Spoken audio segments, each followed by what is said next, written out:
Nope. Hi.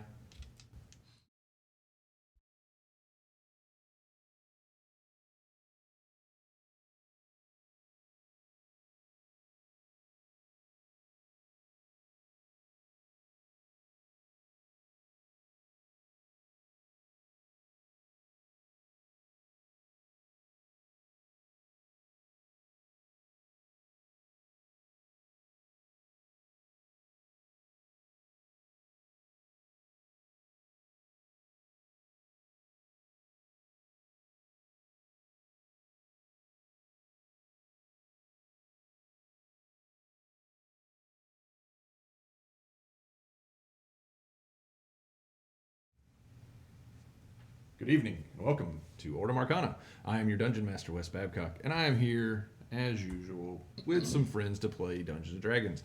To my left, we have Ansley playing Riven, the... We can say it now. Mars playing Mars, the changeling arcane puppeteer. Mars playing Riven. Yep. Ansley's playing Mars is playing Riven. Yeah. Yep, there we go. That works. I'm confused. Good enough. Also on my left, we have Seth, who is playing Oligar, the half-orc paladin. And to my right, we have Matt, who is playing Gendrix, the elven bard. And finally, we have Tila, who's playing the strange undead-ish alchemist sorcerer. Undeadish. Let's see. A couple of things that we always talk about before we get started playing. First off, our audio tonight is from Tabletop Audio. You can check them out at tabletopaudio.com. Get a lot of different soundboards and these 10-minute soundscapes that can do everything from fantasy to dwarven cities to sci-fi spaceships. Whatever kind of game you're playing, Tabletop Audio adds great sound to whatever it is you do. So check them out, tabletopaudio.com. Also, our wonderful artwork that you can see next to the players and also on our initiative cards. From here down, this is not good artwork. This is just me being in a hurry.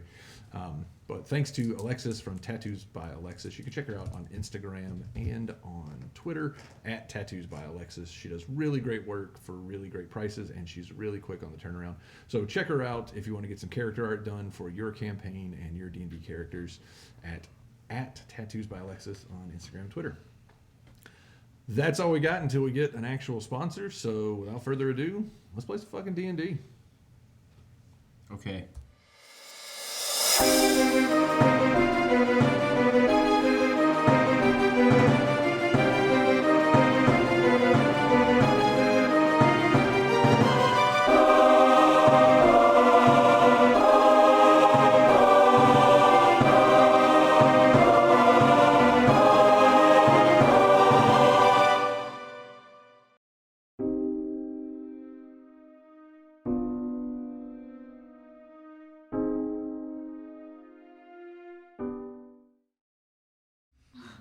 Welcome back.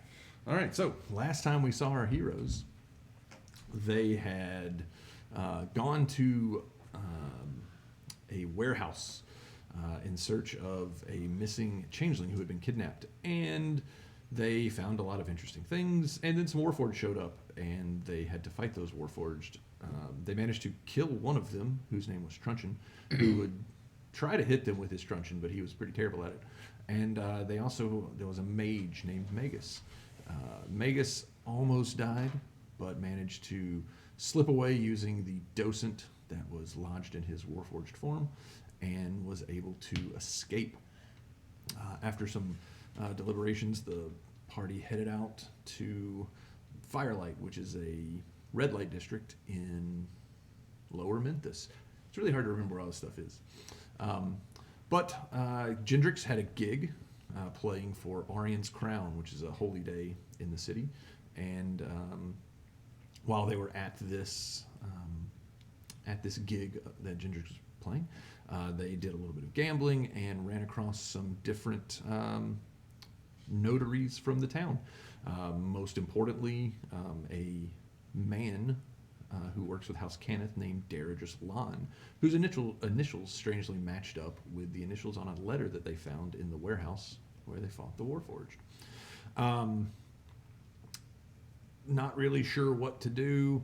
Riven and Oligar followed a bugbear in a tuxedo for a while, and then they tried to speak to the man who had spoken with the bugbear in the tuxedo, all to no real avail, as they weren't quite sure what they were supposed to be doing and didn't venture out any further to try and figure it out. So there's that. But as they returned to the Open Maiden, they settled down in the room that had been provided for Gendrix because of his performance and took a long rest. So you are now waking up the next morning. The day is yours. What would you like to do? Well, I've had some time to think about it while you two were sleeping and you were doing what it is that you do. I think that we should go straight to the source. We should find that entry shaft and see what we can find. What do you all think? Sure. Okay. Well, that was easy enough. Breakfast? Coffee? I would love Definitely. breakfast. I'm fine. I don't need anything. So Breakfast would be great. as you head down from the room, you see several of the employees of the Open Maiden, including the owner, Contortia, just sort of cleaning up from the previous night. They're shuffling a couple of people who imbibed a bit too much out of the establishment, and Contortia walks up to you and she says, "Oh yes, Mr. Gendrix, I believe we agreed, was it 40 gold pieces or 50? That sounds right. 40 sounds right. She says, "All right, very well." And she looks over to the barman. She says, "Philip, will you prepare that and bring it with his breakfast?" And you just see the barman says, "Of course, ma'am." And yeah, you guys sit down. Just a kind of plain breakfast, toast and eggs, a little bit of bacon. For you, Riven, they will bring out potatoes. It's kind of the only breakfast vegetable-ish. Hashed. But yeah, coffee and cream and those kinds of things for breakfast. Contortia does show back up partway through your meal. There's a pouch with 40 gold pieces on your tray as well, Gendrix.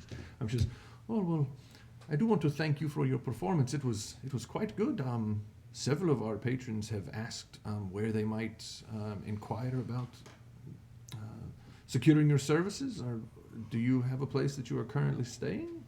Well, our current lodgings is the captain's daughter. Oh, such a crass place. Perhaps a man of your finery should look for something, I don't know, perhaps a bit classier. Well, I have a minor interest in the establishment, but Oh, I haven't started touring yet. But perhaps soon I will. It's been a while since I've been able to play and secure money with my talent, so I'm quite happy about that. But we will be in the captain's daughter for some more time until I can get some business cards made up, and until then I'll definitely try to keep my ear out for anything coming from you. If anyone asks, I will direct them to. Do you know the owner of the establishment's name?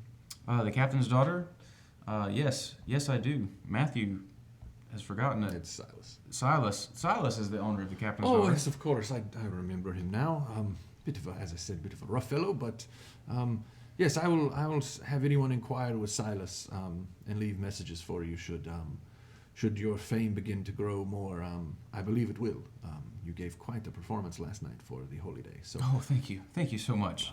You're too kind. yes, Mr. Lon and Mr. Corrington were both quite impressed with your performance. Mr. Lon enjoyed my performance. Oh yes, he was quite taken by your not only your music but your showmanship. You know, he spoke with me briefly about what it is that he studies. Maybe you know a bit more about him. Do you know what sort of folk he runs with? Oh well, I believe he does come to the Open Maiden to gamble quite often. I don't know exactly what his penchant for our establishment is, but he does seem to enjoy it. Never uses it for its more standard services, but he is a popular gambler here. No, I believe he works for the university. I believe Moorgrave, but I don't know exactly what it is that he does. I've heard that he funds some of these expeditions sometimes to find artifacts and magic treasures and things of that nature, but I do not know exactly what it is that he does. His coin spins well, and we make quite a profit off of his penchant for dice and cards. Ah, I see. Well, perhaps there's coin for us to be made in his expeditions. You know, I love the stage, but I also do love plundering the tomb, I see. as it were. But thank you for your information. Very much appreciated. Yes, as I said, he was quite taken with you. I would try to capitalize on that if I were you. But of course, if you are ever in Firelight and need a place to stay or a place to perform, do not hesitate to darken our door. We would be glad to have you back here at the Open Maiden. I appreciate the open invitation. And with that, she... And as she walks off, I'm just like, well, she didn't tell me anything more than I already knew. You be that way sometimes. It do. It do. Sometimes it's nice to just have friends. It is nice to have friends, but I don't take everyone as a friend. But you take me as a friend, right? Well, of course. I mean, we're coworkers for sure, certainly. But you know, perhaps soon we can be good friends. How soon? How often do you make friends? How long does that take? Well, not very often. I tend not to make many friends in my line of work. Well, not that I keep anyway. I would imagine people in his line of work don't stick around too often. What he said. He plays music. That I do. I'm a music player. Well, any line of work can be dangerous. Mine can be. Yours is, I would assume, extremely dangerous considering your condition. Well, that's very true. Yes. Does it make you more susceptible to fire? Because, you know, you're like dried out and shriveled up. Oh, I've always loved fire. I like fire before this happened. That makes a lot of sense. Oh, God. Yes, it does. I built bombs too. I just don't. I'm not very good at it right now, but I'm still learning. Bombs? Mhm. Bombs Were may you come in before? handy. Well, I was working on kind of a bomb thing before, and that's kind of how this happened. But I've built smaller ones. Well, small bombs, but big explosions. So. Let's probably start with small bombs and small explosions. I don't want to end up like you. Or small bombs and no explosions? Or at least no greater than a medium explosion, right? Yeah, but you have to clarify what a medium explosion is. Well, the goal is to have a big explosion. Well, yes, but I mean, you know, depending on the situation you're in, the size of the explosion may hinder you further. I would like to not be considered a terrorist. Well, we can worry about that later. We can worry about that later. No one's ever accused me of being a terrorist. I really don't want to be marked by my own house in that way. He Wouldn't blew that up be the half most city. thrilling hunt of them all? Well, you don't know my name, and I've never done anything to be marked as a terrorist, so I'd say we're on the right page. That's fair. Well, I mean, you kind of died in the process, so. You know what I'm saying? Not entirely. There's a lot of fair points being thrown around, so The entry shaft.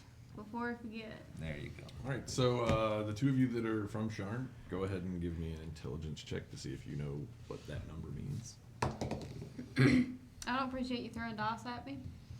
Go ahead and tell me what that number means.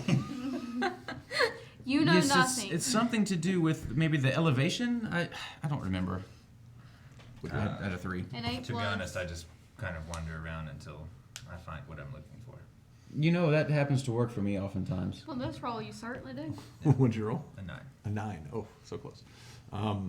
Yeah, I mean, you get the idea that it's probably somewhere in Cogs Gate. Because we know this is an address, right? I mean, we've established these are addresses. Well, this number is different than the one that was on the key. Where is the envelope? This is not a key. This is an Paper, address. Yeah. Letter. Yeah, Oh. this is a so basically in Cogs Gate, there are and not just Cogsgate isn't the only place, but it's where you've been and seen one of these type of entry shafts. There are basically manhole covers all over the place that Looking for the letter. it was over there by you. Oh, there it is. But it's basically they have like big wheels that are set into the ground, and you turn the wheel to unlock it, and you open it, and there's ladders that go down into the cogs, and these manhole covers are basically stamped with a series of numbers that give some sort of order to where they are. So if you know you need to go to a certain place, you would reference the number that was nearest to where you needed to be in the cogs. Our number is I've absorbed all that because I did. FG2874Y. For why is the question? For money, of course. FG, what could that stand for? Frogs, grates. Fire giant. Fire, something gate. I don't know everything about fire. It's right here on the tip of my tongue. I should spend more time at home. Fogs gate. It has been a while. It could be a gate.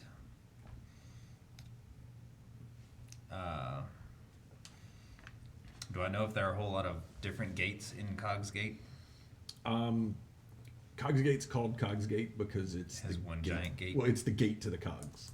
Right. It's where the most of these entry shafts are. They go down to Blackbones, which is the eastern industrial zone. Which you've been in Blackbones before.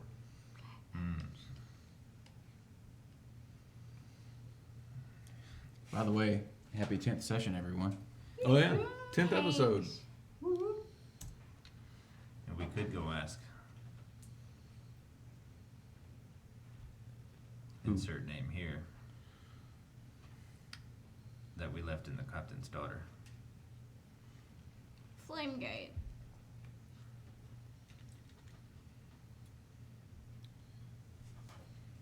That sounds the most reasonable. I do have a pistol floating around here somewhere. I need to go and retrieve.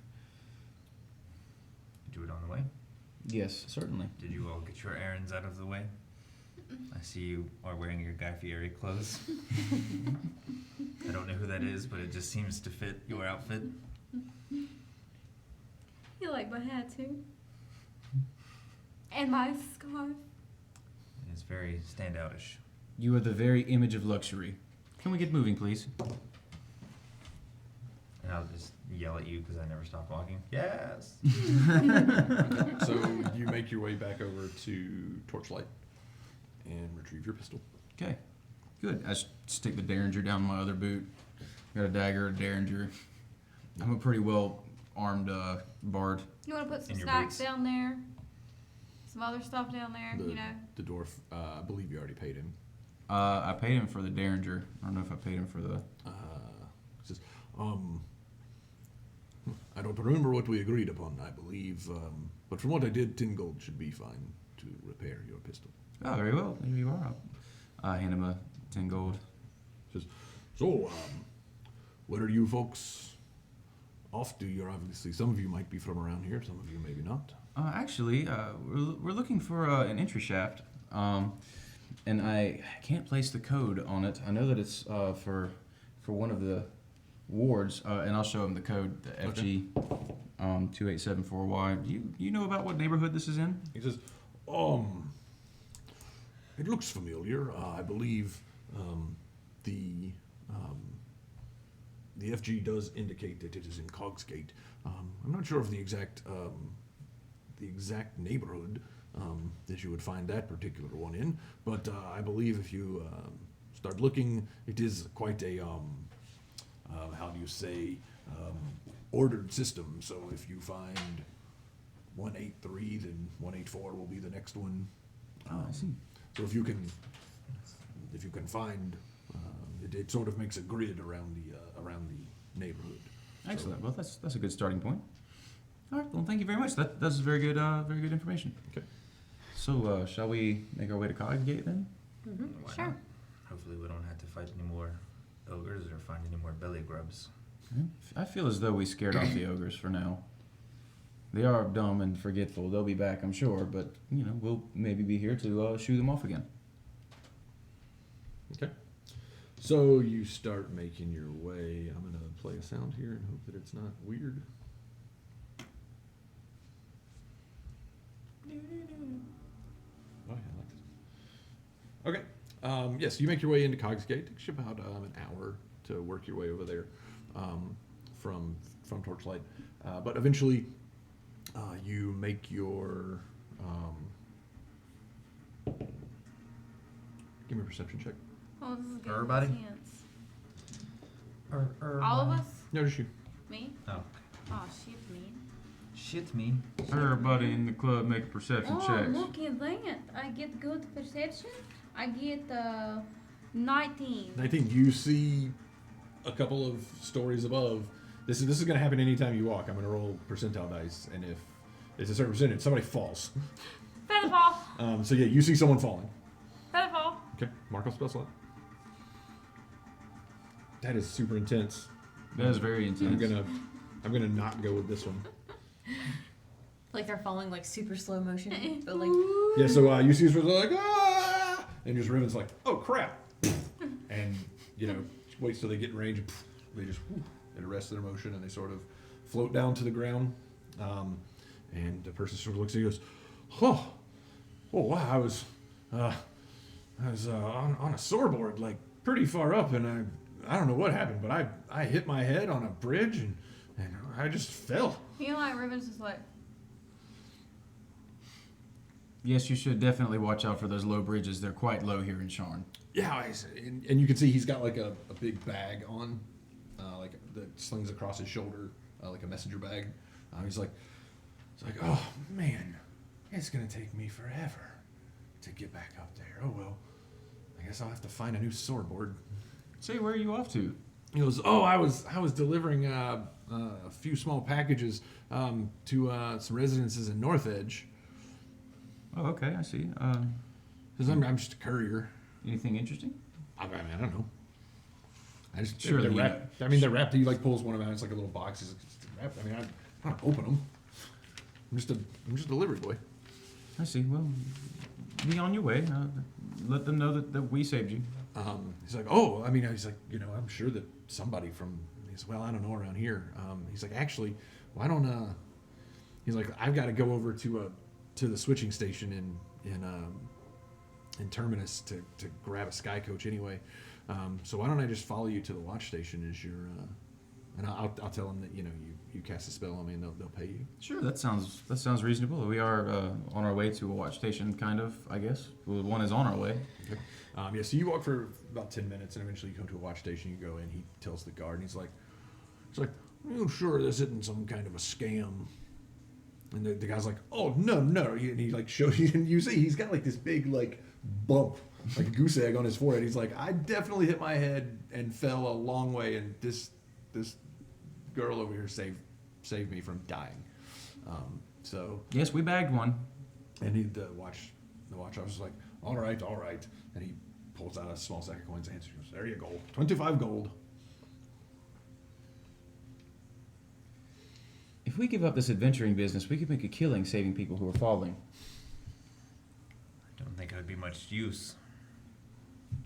I mean, you've got arms. Can't you just catch them? I suppose that's fair. not really practical. Depends on how far they fall.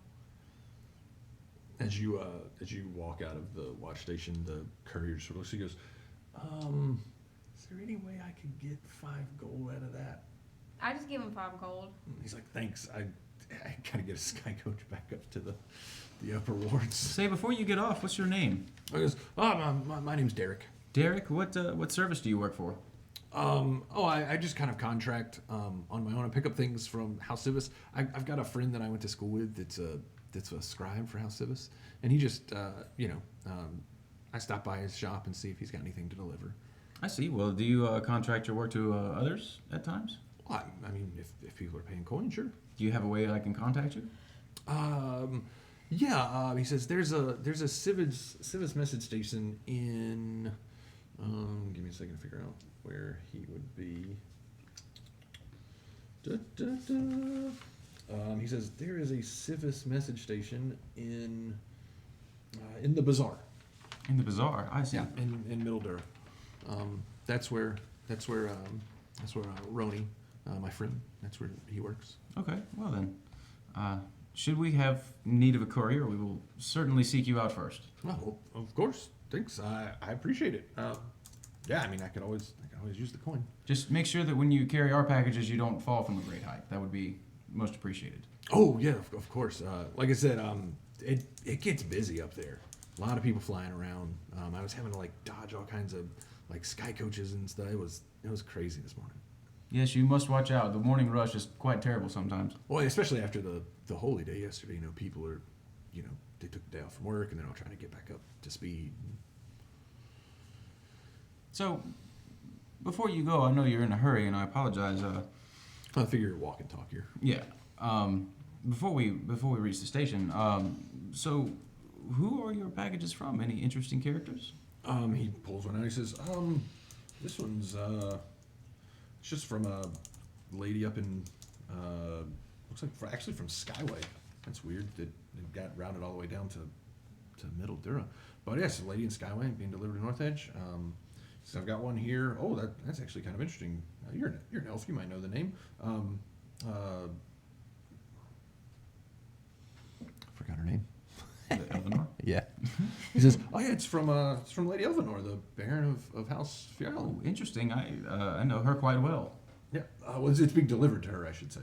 Oh, it's being delivered to her. Yeah. From who? Well, this one actually came from out of town. It's from.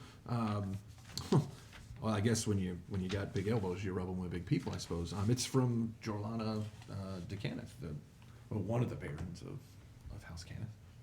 What would Eleanor want? Or what would rather Jorlana want with Eleanor? Well, I mean, it's just. I mean, it looks like it's about a 6-inch cube-ish type box, like the box. It's wrapped in like brown parchment. Say, are you being timed upon this delivery?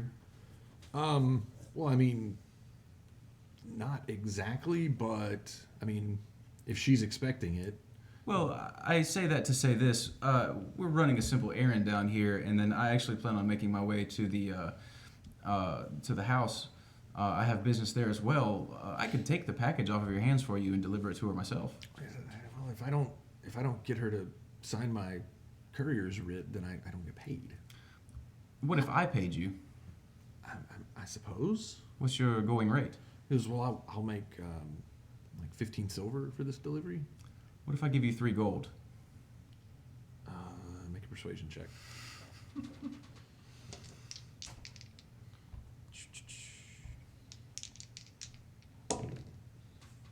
It's going to be an 18. 18. He's like, ugh. He's like, to be fair, that's not much of an upsell, but. How about 5 gold? Well, you know what? He's like, Roni will kill me, but I mean, 5. Yeah, okay, all right. And I'll pull my shirt down enough to show him that. Oh, okay. Yeah, I'm shadow okay. marked. He just kind of says, all right. Yeah, I mean, I guess if you're of the house, then I guess she'll trust you. So, all right. He hands you the package. All right, and I'll hand him the silver or the gold. I mean. All right, he pockets it. Oh, Derek, it's been an interesting and serendipitous occasion meeting you, and I will look forward to seeing you again in the future when I request your services. Oh, all right. Just don't let anyone know that I passed off the. It's our secret. All right. You and I were coworkers now. Okay. And he'll eventually you make it, and he jumps on a sky coach and starts making his way back vertical. Okay.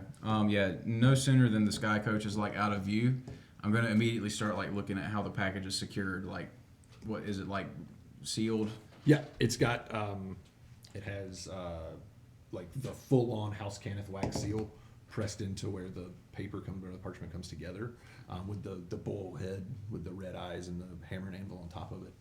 But then it also has like a personal seal. You assume that it's probably Jorlana DeCaneth's seal. Do you suppose that you could maybe open these seals without them appearing to have been tampered with? Mm-hmm. Usually, if you use small amounts of fire or heat, like steam, it'll just pop open, and we can put everything back the way it was. Are you able to use small amounts of fire? Mm-hmm. Perhaps we shall see what will be killing the cat later, and I'll put this in the At bag that of point, holding. I'm going to do produce flame. You mean like this? Is it very hot? And I sort of like put my hand over Yeah. it. Okay. Yeah. Depending on how far away you hold that from the box, we could melt the seal enough just to not to damage the seal, but make it pop open. Let's do that later when we're not on our way to, possibly fight or get killed. Are you just staring at the fire like as I move it? Ooh, it's like a cat with a laser. She's like definitely like watching it, but I hope you know we will never trust that child with any package that we need delivered. I mean, he fell, and he just got paid off to pass a package. I'm with you on that, friend. I am just manipulative and heard a name that popped my curiosity. Also, I'm still very curious as to know what their business is together. Also, what Weird. kind of dumb fuck runs straight into a bridge? I'm kind of just looking up. Like, how the fuck do you not see that? It's I would- probably easier than you would think on a swordboard. Swordboards are not the easiest to maneuver around. Well, if he's got all these valuable packages, why the fuck is he on a little swordboard? Well, you guys would know, like, that's like the pretty much standard. It's like a bike messenger, basically. It's just business and charm. I would caution you against the possible package of a house Kenneth. You may not like what you find. I've not liked what I've found before. Is this the same symbol that we're chasing for Don Don? Yeah, is it the messed up House Kenneth symbol, Yeah, or is no, it no. the So regular? it's the little one that you have on your note, which is an anvil with a hammer just It's the resting on top original of it. one, right? That is part of this seal. There's basically a metallic bull's head that has it doesn't have color, but you've seen it. It has red eyes and it looks like it's snorting smoke and it's got horns. But then sitting on the crown of its head is an anvil with that symbol is part. So yeah, that is on there because that's the modern day seal of House Kenneth. And this seal that's on there is probably about this big around. It's like a good 3-inch diameter seal. It's a But big it's not chunk like of wax. messed up like the ones that we've been seeing with. Well, the ones that you That's the original one. That's yeah you before haven't they seen any modified messed it. up ones. We just seen partial ones. Yeah, you've seen What's like that? that. You've seen that symbol, which With is a just an rune ancient. through It's just it? an ancient version. Nope, nothing through it. Now you've seen like some of the warforges that you fought have had different types of runes, but those are two Okay, separate so they're things. not. Yeah, that's what I meant. Like, does this have any runes or markings on it? No. Okay. No, the runes that you've seen have all been Carnati Okay. or Order of the Emerald Claw. Okay. Gotcha. All right. Well, shall we continue? Yes. I don't know what else we do. Someone roll me some percentile dice. Okay. I'm on it. 83. Okay. Does another person fucking fall? No. Where did you get rich today? It takes you about you find one of these grates and the number's way off. And so you find another grate and it goes the wrong way. And then you find another grate where one of the numbers is going the right way, but one of the other parts of it is going the wrong way. And so it takes you about 2 or 3 hours. So it's about noon when you finally find this grate, and it's like in an alleyway, and it's got a bunch of rubble over it, like detritus and debris all over the top of it. But eventually, you find your way to this cog gate. Does it look like there's a lot of traffic through the area where it is Oh, located? the road that you were on, yeah, it looks like there. I mean, it's not heavy traffic, but there are people moving about. But it's down an alleyway, so this alleyway does not appear that there's been tons and tons of traffic,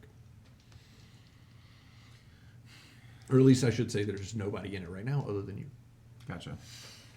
Well, Do we know how to get in these things? Yeah, you've gone on one before. Yeah, it's basically so like imagine a manhole cover that has a big wheel, like a like a porthole that you would open, but it's set in the ground so it's flat. If you were going in a cart, it would bounce over it, but it wouldn't knock you up into the air because it's flush with the ground, unless the masonry of the road has been knocked away. But yeah, you basically just turn the wheel until it unlocks and you pop it open. Shall we go in? After you. Or shall we knock first?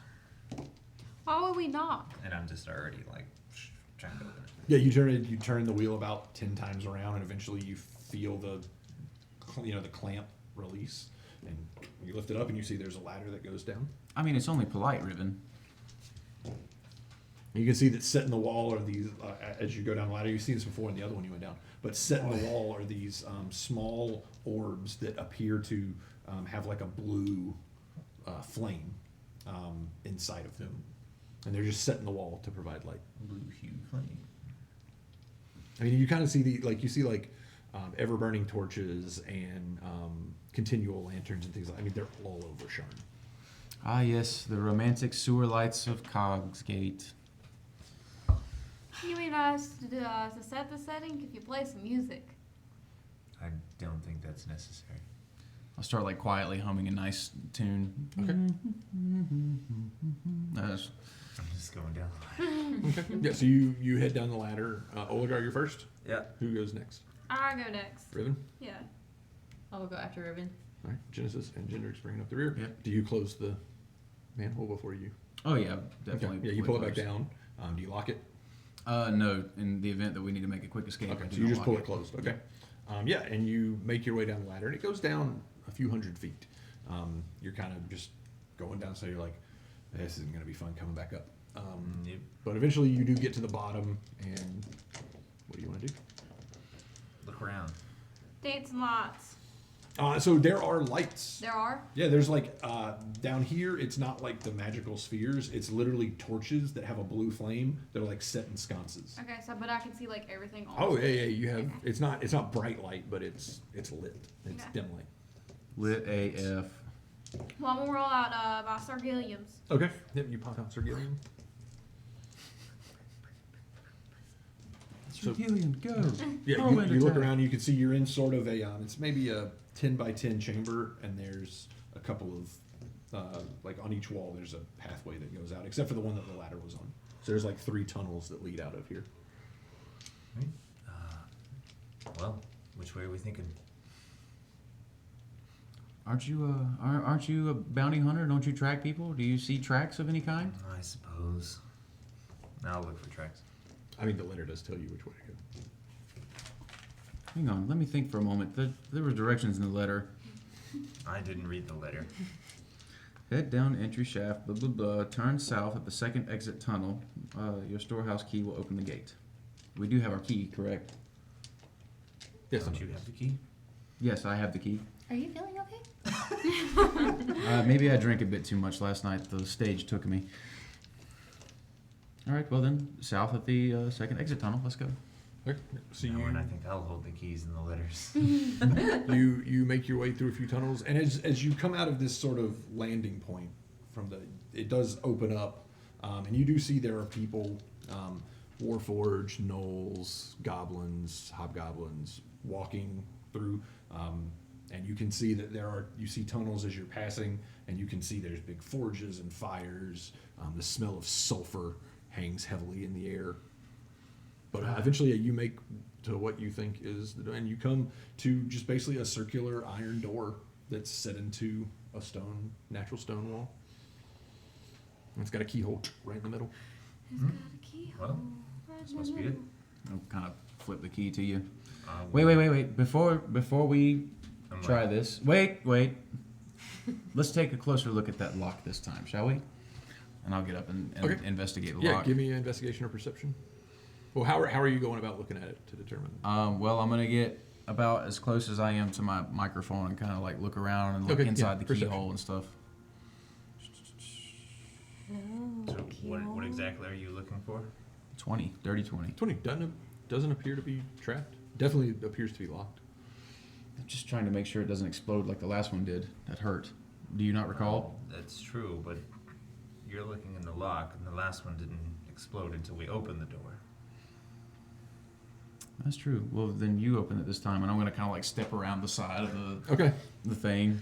You get out from in front of the door. That's not what I meant, but alright. I'll unlock the door. Okay. Yeah. You hear a series of gears and things as you turn the lock, and you have to turn the key a few times. It doesn't just I'll but crank you it. hear, and eventually you hear a. That's the first time I've had to turn a key that many times. It's a big door. Mhm. And I'll push. Does it have a sign that says push or pull? It does not have a sign. I will push on it. It doesn't do anything. I will pull on It it. opens. Damn it. The 50-50s. Yep. Yeah, so as you open the door and look in, you see a room that's about 15 feet wide by about 20 feet deep. And lining all of the walls are shelves. What's on the shelves, Bob? There's not a whole lot on the shelves. There are several like empty flasks. There is a small alchemy station at the far end, but it looks like it's been broken down. But you also see sitting on the shelves the things that are of import. You see one dog-eared leather-bound journal, and you see an opaque binding cylinder. Ooh. I'm definitely gonna go touch them. The binding cylinder? What is... You said it's opaque. Mm-hmm. That means it's full. Right. Yeah. I'll go over there and check that out. Okay. You pick it up. Mhm. It's an opaque binding cylinder. Explain to Tila what that is. It means that the Something's cylinders. in there. So if you'll recall, the binding chamber is the large machine that you're used gotcha. to using, and the cylinder is a thing that stuff goes into. If the glass is clear, it's empty. If it's opaque, it's full, or it has something in it. Okay. Yeah, I'll pick that up. I'll Okay. pick up the journal and open the journal. Okay. When you pick up the cylinder, give me an Arcana check. Actually, no, give me a perception check. Perception. I'm just surveying the rest of the room. That's gonna be an 8. An 8. Okay. Yeah. You don't. It looks like a binding cylinder. You pick up the journal. Mhm. Okay. You start flipping through, and you can see that it's just a delivery log. And you flip through. I'm gonna specifically look for that girl's name to see if she was ever. Marshmallow. Sure. Yeah. I know who you're talking about. Zir. Yeah. Oh, Okay. shit, I was close. There are no names. Well, there are names. Give me an investigation check as you're flipping through and just looking through this journal. That's gonna be a 10. A 10. Okay, yeah, that's enough. You're flipping through, and eventually, at the beginning of it, you're seeing all kinds of a lot of like imagine like almost like a checkbook ledger. There's Okay. a what the heck it is, and then it's signed off for was it picked up or delivered, that kind of thing. And you see all kinds of initials, BT, DXC, all random. But eventually you come to one that is a capital G, or sorry, a capital M, but it has a small G written under. So like imagine an M like this, but with a G written under the point at the middle of the M. Yeah. And those actually those seem to be both retrievals and dropping off signs. But then you also see a few of the DL. And once again, there are some deliveries and drop-offs. And the most recent one is a retrieval by MG. And the one before that is a delivery or a drop-off by DL. MG. MG. Yes. MG. A British sports car driver. What is MG?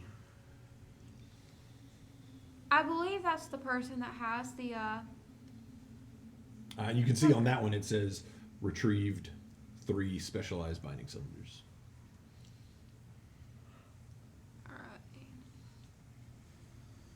You said it said what was in there, right? So does it say what's in the cylinders? Nope, it says retrieved, and then what it was he retrieved was 3 binding cylinders. The one above it for DL says delivered 3 specialized binding cylinders.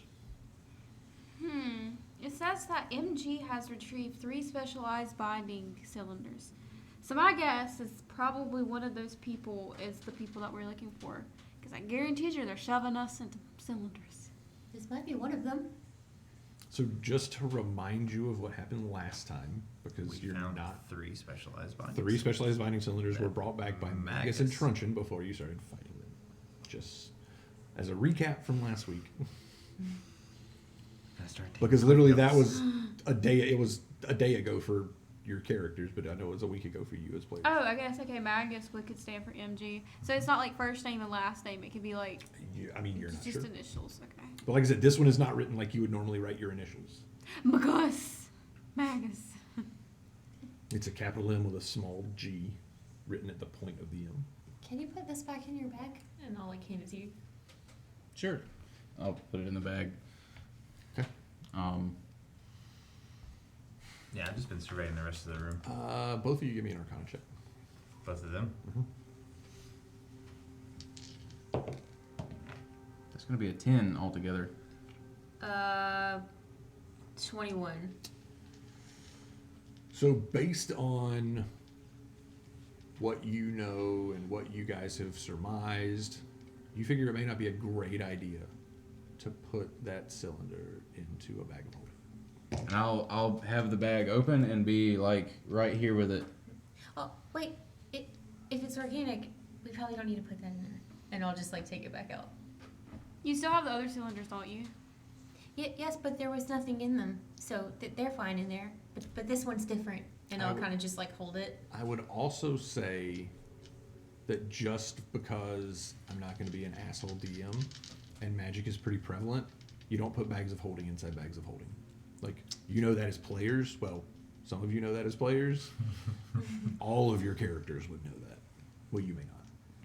Well, I wasn't thinking of the canister as a bag of holding. Right, but it's still some sort A of pocket dimension inside of a pocket interdimensional. dimension. Yeah, interdimensional. Oh, space. okay, I get what you're saying. I'm I not was saying thinking, I'm like, not saying that your conclusion about organic is wrong. I just want to also remind you. So there are things in this world, because magic is so prevalent, that just about everyone knows. And so don't put a portable hole in a bag of holding is one thing that everyone knows.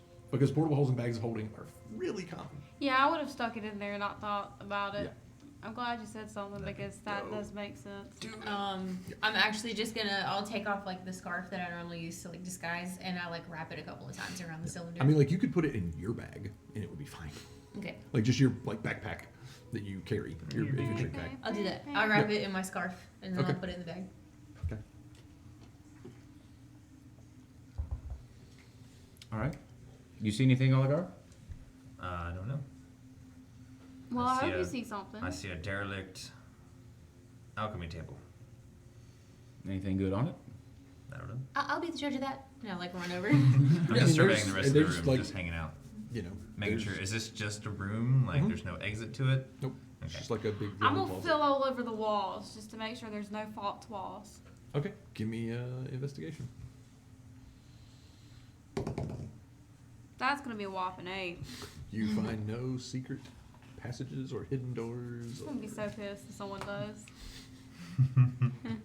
If you pick up some sand and toss it, sometimes the air on the other side will suck the sand through.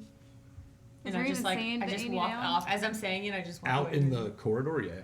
Yeah, I'm gonna pick There's up some dirt. sand. I'm just gonna like throw it Just on gonna a be wall. throwing sand everywhere. And so you throw a couple of handfuls of dirt at.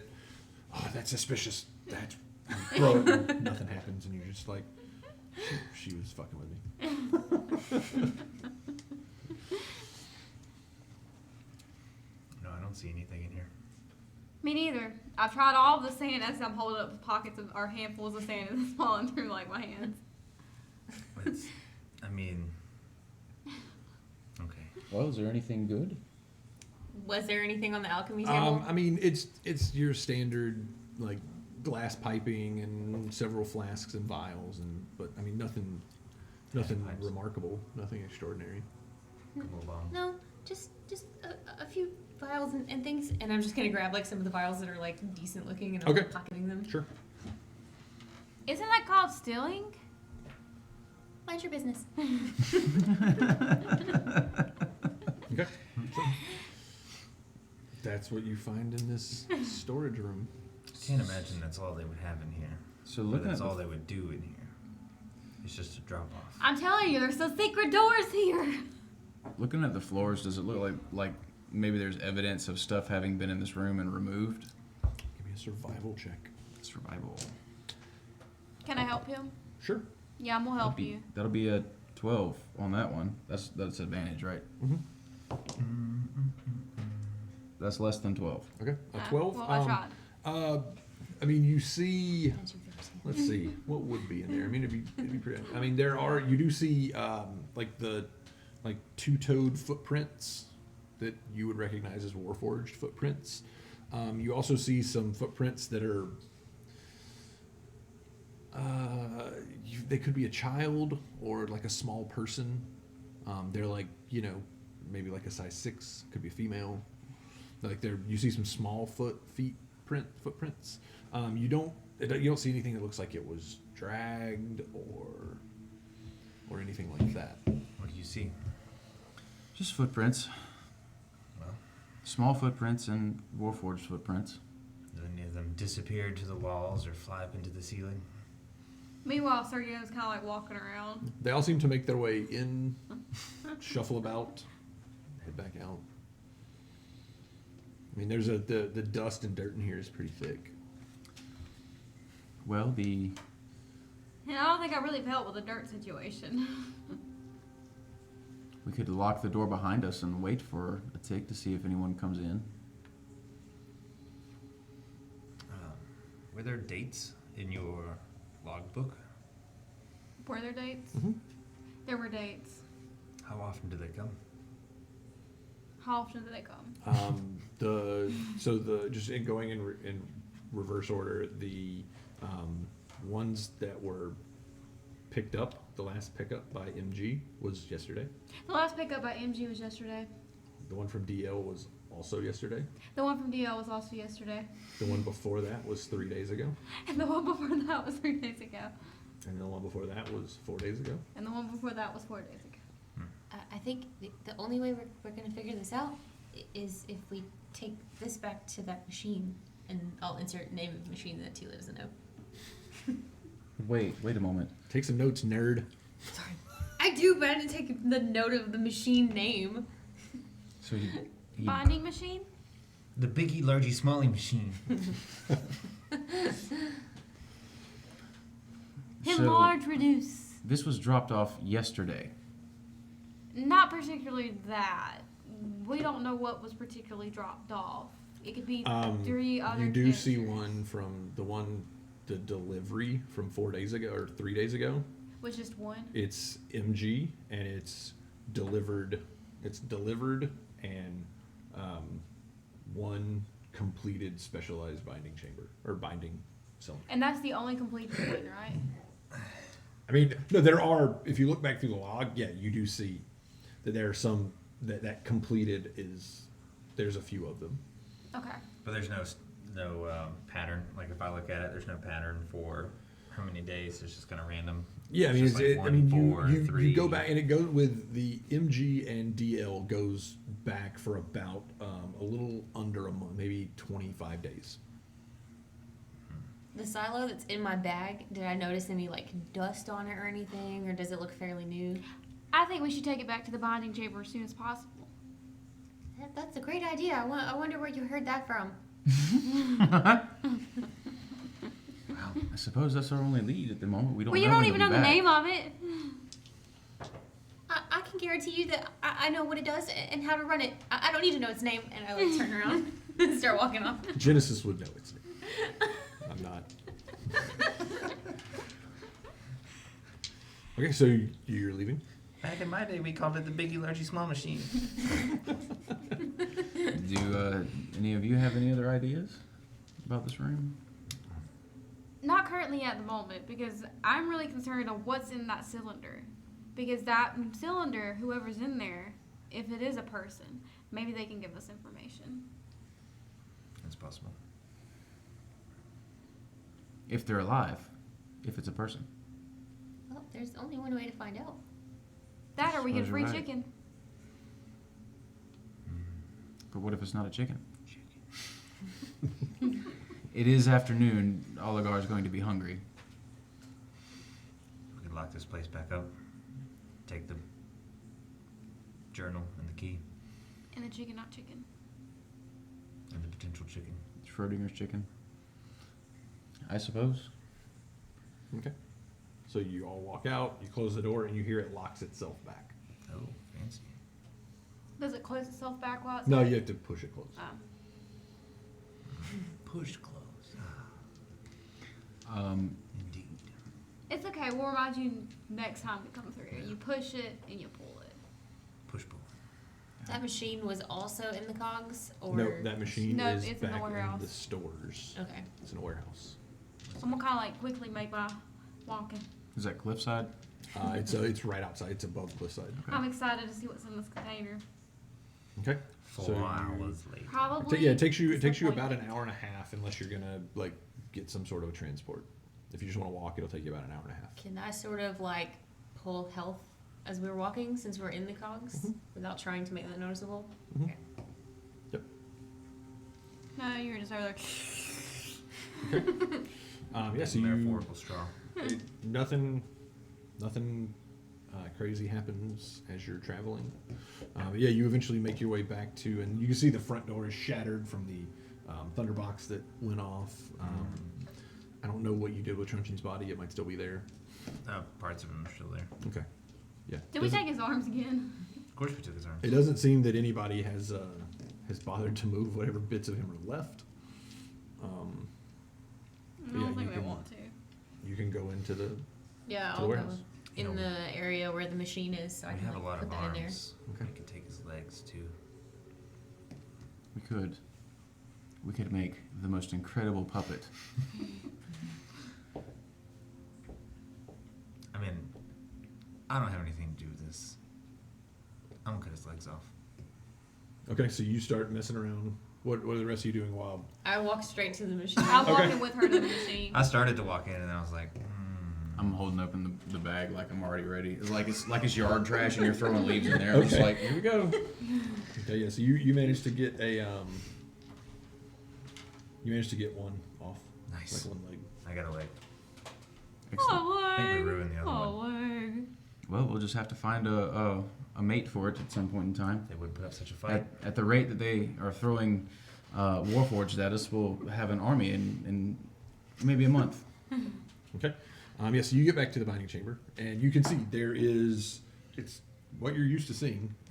Did you go with her? Mhm. So yeah, you see the binding chamber. Looks like a big computer, like old school, like computer terminal from like the 50s. Very Fallout looking device. You can see there's a space on your left-hand control modules that is there's a receptacle where you could put the thing in. But you, from your use of these machines, know that that's where you would fill one up. There's one on the right, and you know that's where you would put it out. So I'll as we're walking, I'm like over explaining everything to her, just like how it works and all that. But 5 minutes ago, you didn't know the name of this. I think you misunderstood me. I knew exactly what it was called, and I like take the thing. yeah, she pulls it out of her bag. Make a perception check. I think that's perception 14. 14. You notice that, so the way that what this thing looks like, the top and bottom of it are like look like brass or bronze metal, like the caps, and then the central part is glass. You can see where the glass meets the bronze. There's a faint faint green light on either end that you didn't notice when you first picked it up. Like it's very faint. I'm just, unless you say something to me, I I'm will just mention the gonna- light and be like, is that light supposed to be there? You've What, like- never seen that before. When she points it out, you're like, oh, how did I miss that originally? But you've never seen one like that before. Well, you might want to stand back. I really don't know how this is gonna work out, and I like put it onto the machine. I don't even get a chance to stay back. She's already shoved it in there. She's already hitting all these buttons, and I'm overwhelmed. All right, so I'll like pull down my goggles okay, and like start just. yeah. So you Pull go the to lever, the, you go to the Kronk. All right. controls. Give me an Arcana check with advantage, because this is not a normal binding chamber. Oh Oh shit, that's terrible. We're gonna get rid of all of our dice. That's a 10 Okay. Damn, with advantage. Yeah. with advantage. I rolled a 2 and a 4. Okay. Roll me a d8. See how many extra arms this bitch comes back with. 5 on your 5. Okay. 5. Well, sometimes that happens. I'm Okay. sorry. You start working the machine, and you see as she's got her back to where she's put the chamber, she's pulling levers and turning dials and doing all kinds of things. You see that this thing starts to pulse with this green glow, and it starts to rattle. And right as you're like, you're about to be like, is this right? And Genesis turns around and hears it rattling, and then the chamber goes completely, the part of it you can see goes completely clear, and you can see it's got that thin green line running down the middle of it, like the ones that you saw yesterday. And a humanoid, small person pops out into the flat area that you would know where either things are supposed to pop out or where you put things to have them shrunk down. The landing pad, basically. And it's appears to be a small boy, maybe 10 or 12 years old. He's wearing rags, and you can see he's got pale gray skin, silver hair that's cropped pretty short. But when he comes out, his eyes are completely gone. He doesn't have eyes. Ooh. What is he doing? Is he like? Well, you guys are there. Well, Unless you've walked into this. I'm just. I'm We're gonna walking go around out. the corner. We're like, yeah, the army. Gendrix! Yeah, right. Oligar! Yeah, I mean, you obviously recognize as a changeling. It's definitely. I know, but there's a small boy. But yeah, and he just sort of laying there on the ground, and as you start yelling, he just sort of looks up, and his eyes are just gone. When he looks at you, he just turns. He says, "Where am I'm I?" gonna walk over to him, I guess, and pick him up. Okay, yeah, he sort of recoils. Like, what? Who are you? Just Tell me, calm down. Did you have eyes previously? How are you gonna throw a question like that at a little boy? He says, and he reaches up and touches his face, and he's like, I mean, yeah. Can you shift? He says, I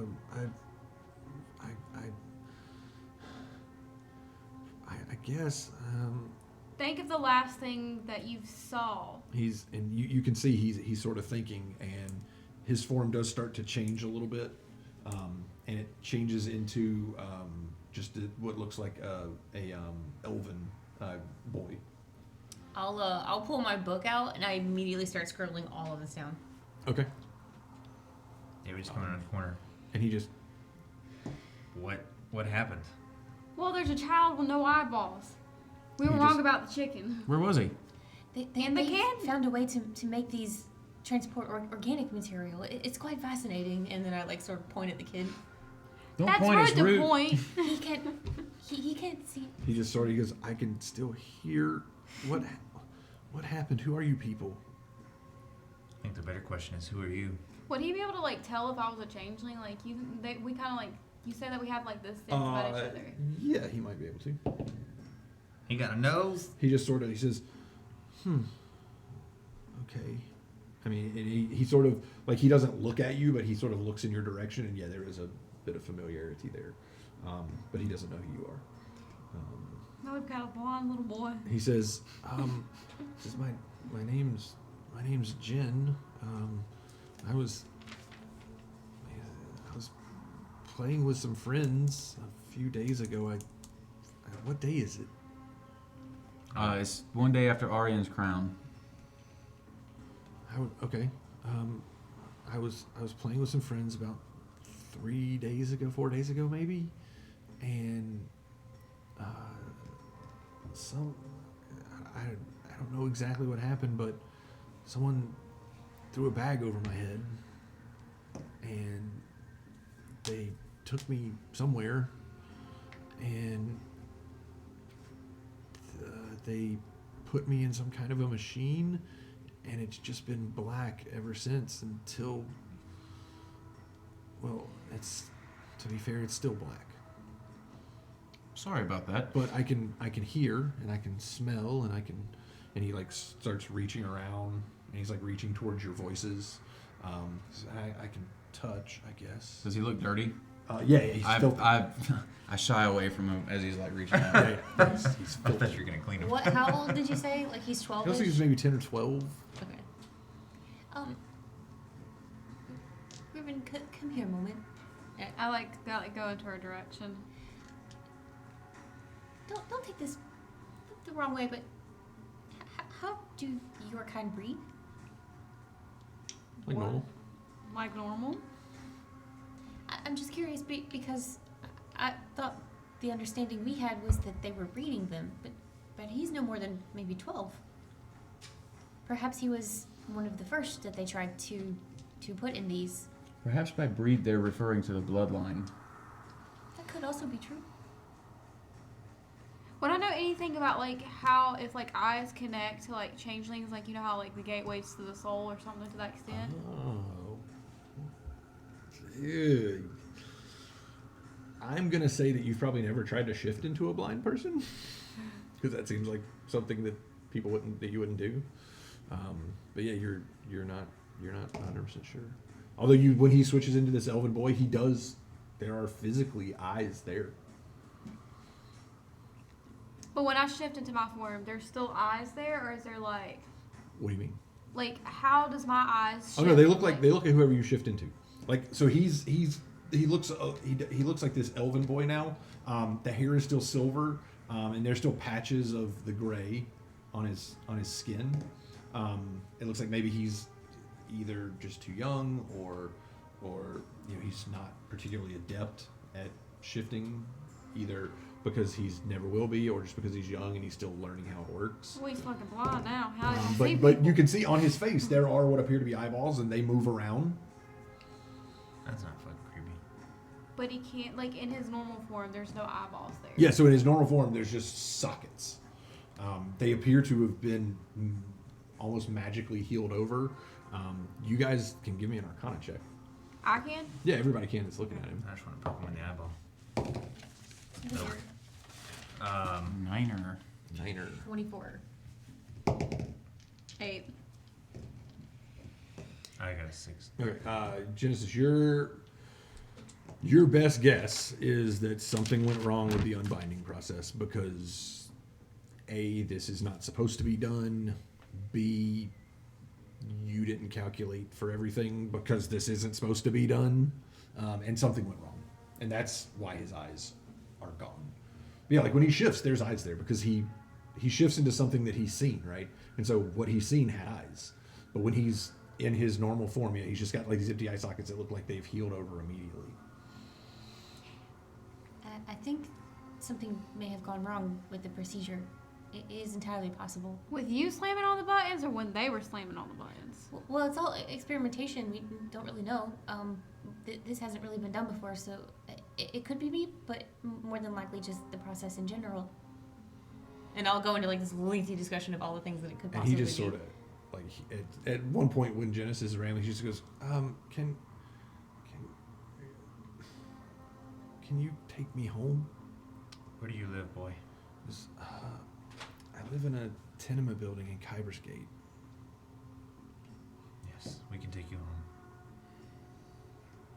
I mean, I can tell you. Are you familiar with Kyber's Gate at all? I mean, you would think I would be, but Have you ever heard of Shamakar? have I? It's Give me a history check. refresh my memory. 13. That was a 10. 13. Okay. You have heard of it. It's this weird goblin establishment in Kyber's Gate. The goblin place. He says, yeah, I mean, there's a lot of goblins that run it and own it, but he says, if you can get into Kyber's Gate, I can tell you how to get there. I can tell you which streets to turn on. We can certainly get you to Kyber's Gate, and we will work our way out from there. Okay. He says, I mean, if you can take me back, I mean, obviously, if I've been missing for a while, my mom's probably freaking out. Oh, naturally. Well, let's not dally. Perhaps we should make our way. Will you be able to walk? Do you need for one of us to carry you? The large, well, you can't see him. There's a large one here who can carry you. And you see he kind of he's just like sitting on the edge of this machine at this point. And you can see he sort of reaches out with his foot and finds the ground and sort of hops up, and he's like, no, I think I can walk. I think I'm okay. I can't see. Shame that.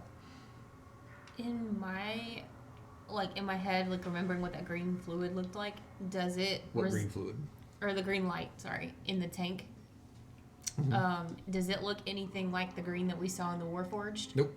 Okay. No, the green in the Warforged is like a electric green, like, for lack of a better word, bad guy green. Mm-hmm. The green that you guys saw, because I don't know how else to describe it. The green that you saw here is like a verdant green, like trees and like a naturey green. Okay. Is like what you saw around the edge of like a life magic. The other one is like a death magic. So can I go look at the empty container now? Mm-hmm. Does it look at all like the normal? It looks like the ones that you found yesterday. It's brass caps, glass cylinder, about 1.5 feet long, and has this thin line of this verdant, naturey green running through the middle that sort of flickers and. So are these things normally reusable? So question. If he can tell that I'm a changeling, like if I move around, is he able to sense in one direction? Vaguely. Vaguely? But if I'm like kind of close to him, can he? Yeah. Okay. Well, that's how we used to see. Make him see. Do I feel like maybe all they need is like a special cleaning process and they can be used again? Oh yeah, the regular ones are reusable. Yeah, sure. You're not sure about these. Normally they are, but I don't know what they put in this one. I don't know if it needs like a special cleaning process or if they could be used at all. Well, it looks exactly the same as the other ones do. It does, but it depends on what they put in them. It could be toxic or damaging to the experiment for the next procedure. Well, what do you mean what's in them? And it looks exactly the same with this little green strippy thing. See, like, just so that you know, Tila, the ones that you used, normally, there's no green energy line in the middle of them. It's just imagine the thing at the bank when you go to the drive-thru. That's what they look like. Yeah. Wait, they got little Yeah, just glass with brass change caps on them. either end. I'll point out like the green thing and I'll basically just like, These are different from the ones we used. I'm I not talking don't about know. the ones that you use. I'm talking about the ones that they had yesterday. the ones they had yesterday have the green in Yep. them, right? Right. Yeah. Yep, this one looks just They- like those. They're the same. I don't know if That's- these can be reused. That's what I'm telling you. This one has been used, and it Mhm. still looks just like those. Yes. The ones we have are empty. That one is now empty. I don't think that they can. I don't know if they can be reused. Let's go find a chicken.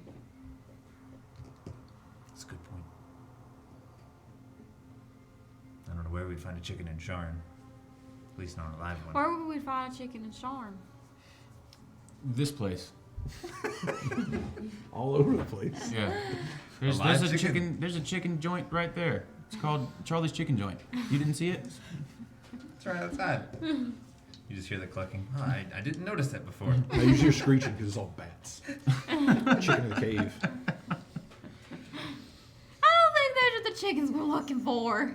The chickens are- Okay.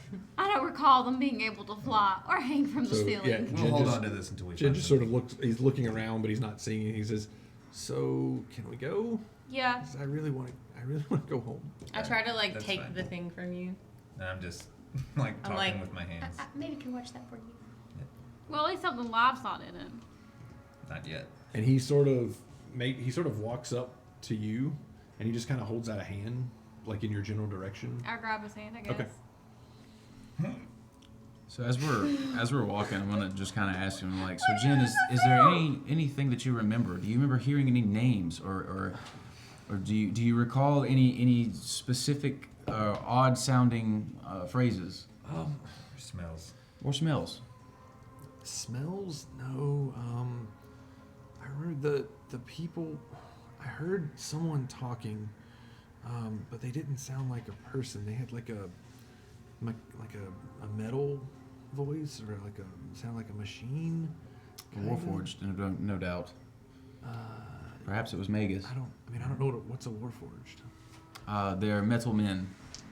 Well, that makes sense. I mean, they were kind of cold and felt like metal when they were grabbing me, I guess. He goes, I did hear they had me locked up in a room for a little while, and I heard someone say something about a lab or something. I don't. They said wrote. I don't know what that is. But they said something about the lightning rail. I've heard about the train. The lab and wrote. Would lightning rail. would that sound familiar? Like me talking to the professor at all, or because I know I'm like from around here. Everyone, just make me a straight intelligence check. Ye old int. Yeah, there's that one I've been missing all night. Haha, look at that. Finally smart at something. I got a matching one for you. 12. 12. What's your total? 17. Okay, yeah, you two know. Well, you make you're making this assumption that from the way he's describing it, Rote sounds like a place, Okay. and that's the capital of Breland. Yeah. It's Wrote as in like you wrote it. WROAT. R-O. WROAT. Okay. It's the capital of Breland, which is the same country that Sharn is in. Sharn being the biggest city, not the capital. Go figure. But And yeah. and you live in Sharn. Oh, yeah, I mean, yeah, I'm from Kyber's Gate. Are you you're familiar with Kyber's Gate? It's between Black Bones and Ash Black. Yes, I too am from Sharn. I'm sorry, I'm trying to put things together in my mind. Apparently this. So they're capturing changelings and putting them in the canisters and taking them to Rote. That's what it seems. And you're sure you didn't hear anybody's name, any initials? No, not that I didn't hear any names. People, I mean, they, like I said, I heard the voices, or the voice of this like metal man, and it's that he might. I mean, it kind of sounded like he was talking to himself, but I mean, they talked about like, I don't know, like stuff happening in the city, like like stuff that people talk about when they're killing time. Like they talked about like sky jousting and stuff like that, but they didn't really. I mean, they may have said something important, but like I said, the only thing that sounded kind of strange was this something about the lightning rail. It's like I think I paid attention to that because like I've always heard people talk about it, and I wanted to ride on it one day. I see.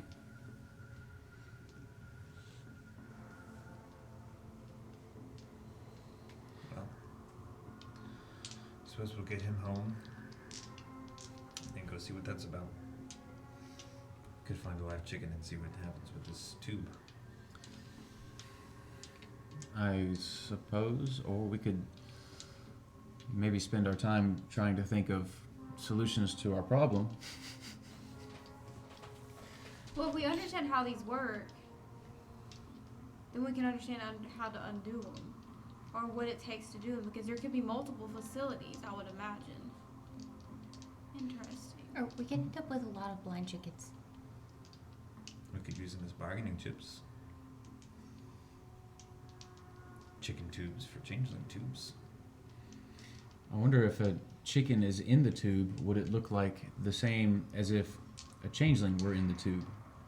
Do I know if you put like non-organic stuff in, does it look different with each thing that you put in? Nope. So it all just like I would Yeah, know like that it the would look the glass same. basically just smokes over.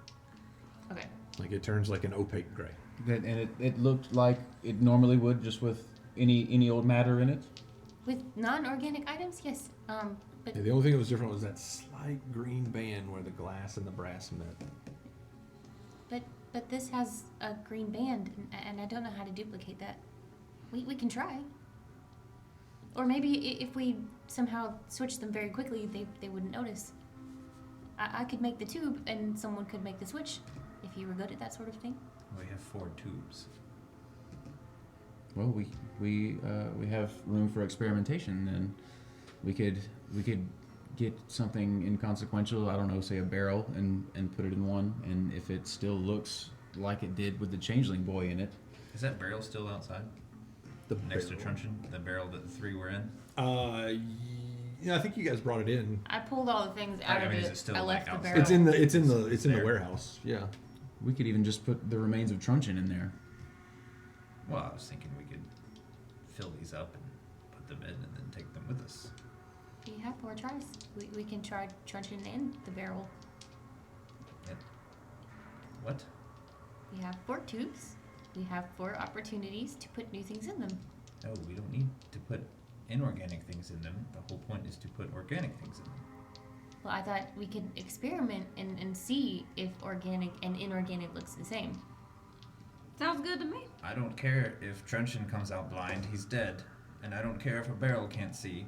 It's a barrel. Mm-hmm. What happens if we bring the changelings back and we have to take them out? And they come out with no legs, no eyes, and 1 arm. I thought the whole purpose of this was to switch the tubes for the changelings. Yes, So- and then eventually to get them back all in one piece out of the tubes. I would like you to practice at least getting chickens out in one piece. Are you saying that I messed up the boy's eyes? I'm saying that experimentation takes practice. Well, go and find a chicken then. And I just like walk off. Here's what I was thinking. Please tell him. Meanwhile, I'm gonna be like trying to like lug his body up into like the changing tube because I missed that whole conversation. And all I heard is that we needed the body. So we got one person getting Truncheon, I'm picking up the barrel, and the little boy's like, I just want to go home. Yeah, so like the entire time, every now and then, whenever you guys have a lull, he's like he's starting to get like petulant, like a child. He's like, can we please just go? I don't care about your experience. I've been in that tube for I don't know how long, days. Please take me home. Yes, let us take him home. Oh yeah, we forgot. Sorry, little one. But what I was thinking was, We can walk and talk, right? yes, we are walking and talking now. Okay. I'm gonna hide the barrel Okay. out of the way. So you put it I like will in put the Wolf body Football in the Room. barrel. Yeah. It doesn't matter what goes in the tube now. What I'm thinking is, if we fill the tube with anything and it still looks like it did with the changeling boy in it, sorry, Jin, I don't mean to speak about him as if he's not here. If it still looks as though it had Jin in it, we might be able to find a way to attract someone in this group to where we are to make a handoff. Sure. No, I'm with you on that. I tried to tell him that, but he just wants to experiment with chickens.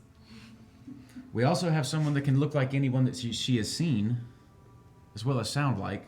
Can I transform into like a warforge, technically, because they're humanoid? It's gonna be gangly looking. I'm gonna say. It's when you get out your power armor and it bugs out, you're just, you got long limbs and. I'm definitely a warforged. I'm gonna let you roll this. There's a 25% Think of chance. it You as need that to roll dance where they under a look together. 25 Yeah. Okay. on percentile dice. For it to be able to. Mhm. There's a 5.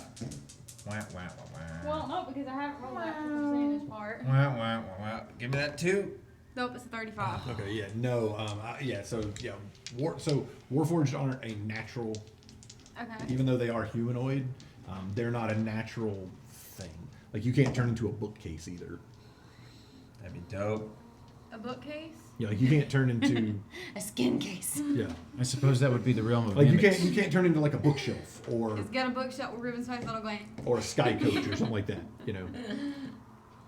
Well, I didn't know they were considered as that because Right, well, you let me do the anamorphic creature Yeah. because I didn't know that was along the same. Yeah, no, along the I same was pretty line. much just gonna say, well, no, like a shifter To a is a horse. legit, like that's a Okay. legit living, born, breathing thing. Warforged are created; they're made. They're constructs, for the lack I of. guess I'll transfer it into DL or transform into DL to see if I can remember what his face looked like and everything about him. Did you see him at the? Yeah, I mean, like we were playing the blackjack. Yeah, you look like him. Playing polkas. And And so eventually, you make your way, for the sake of brevity, and to not go around the freaking binding chamber for the next hour. You make your way back. So you about make the your way bonding chamber. right. You make your way down into. You go through it. He kind of tells you to go, not to Cogs Gate, but to a different, in lower North Edge. And there's a way for you to get in that takes you directly to Kyber's Gate. And he sort of is having to like tell you street names, and you're having to tell him what streets you're seeing and like what tunnels you're seeing and things like that. But eventually, you're able to find this tenement house, and he tells you that he lives on the 6th floor. I'm interested in speaking with the boy's parents. Sure. By that point, I'm just gonna be like, okay, well, let's try to get you up the stairs. I'm just gonna kinda like, I guess. Yeah, and he's been holding your hand the whole way. Okay, well, I'm gonna be like, And so you kind of get. hurdy-gurdy, Yeah, and he says. up the stairs. He says it's room 6L. 6L, So 6L, 6L. You go 6L. up to the 6th floor and you walk down. And you find the L. on the Nah, that looks like an L to me. And I guess we'll knock. door. Okay. The door creaks open and you see a changeling sort of look through. He says, "Is there anything I can help you with?" I believe we found your son. She sort of looks at you. She says, "Are you serious?" And like she opens the door a little Why more. wouldn't I be serious? And Jen sort of he says, "Mama," and she throws the door open when she hears his voice and picks him up and like she sees his face. She's like super excited, and then she just sort of like is hugging him to her, and she looks at you. And she's like, "What happened? What happened to his eyes?" I'm gonna go back in changeling form just so I feel like she'll be a little bit more comfortable. Okay. with me. She says, "Oh. Well, where did you find him? What? Can you tell me what happened? I mean, he didn't come home from playing with some of the neighborhood children the other day." Well, unfortunately, the long and the short of it is he was kidnapped by magical means. We're not sure what happened to his eyes at the moment. I do have to ask: is there anyone in this community who are changelings? I mean, there's I don't know, there's maybe 30 or 40 of us that live in the We all may be area? in danger. Have others gone missing? I don't think so. There was an older gentleman that ran like a bakery sort of, and like he disappeared about a week ago, but then they found his body. It looked like he had like stumbled and fallen over a rail into one of the lower areas of the neighborhood. So I don't think he was kidnapped. Have you spoken with the children Jen was playing with? Yeah. There's a little elf boy and a couple of human boy and a human girl. Did they recall anything strange around Jen's disappearance? Well, they said that they were just playing in one of the small. They're not really parks, but they're just playing in one of the parks, and they all said that they had to go home, and I mean, they said that Jen stayed when they left. Which, I mean, that's kind of normal for him. I see. And at this point, she's like putting him in, and like she's taking him back. She asked y'all to come in, and you're just standing in the door. And you can see she's wearing like this dress that is just rags. I mean, shit. And like this place looks like a flop house. I mean, it's disgusting. If she asked me to stand, I will insist upon, or if she asked me to sit, I'll insist upon standing. Sure. Does she look about the same height as me? No, she's like maybe like 5'4", 5'5". She's not exceptionally tall. So the kids that he was playing with wouldn't have seen anything because they left before he did. Well, where was he playing at? Maybe that completes it. She says, well, if you go out the building and the park they normally play in, it's about I don't know, 2 blocks past the main pavilion of Shamakar. See, Guess it'd be worth a look. maybe there's some old timers there who enjoy watching children play. Maybe they would have seen something. Yeah. Seems kind of weird, but perhaps. Well, when humans get to be my age, if they live as long as I have, they tend to like to watch the younger people play, as I understand. I mean it in as an innocent way, Riven. Get that look off of your face.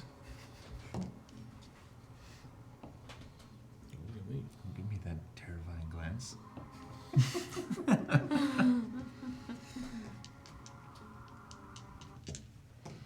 All right. Shall we head for the park? Sure. You think they have swings? I would like to use a swing. I doubt that. That's Jin.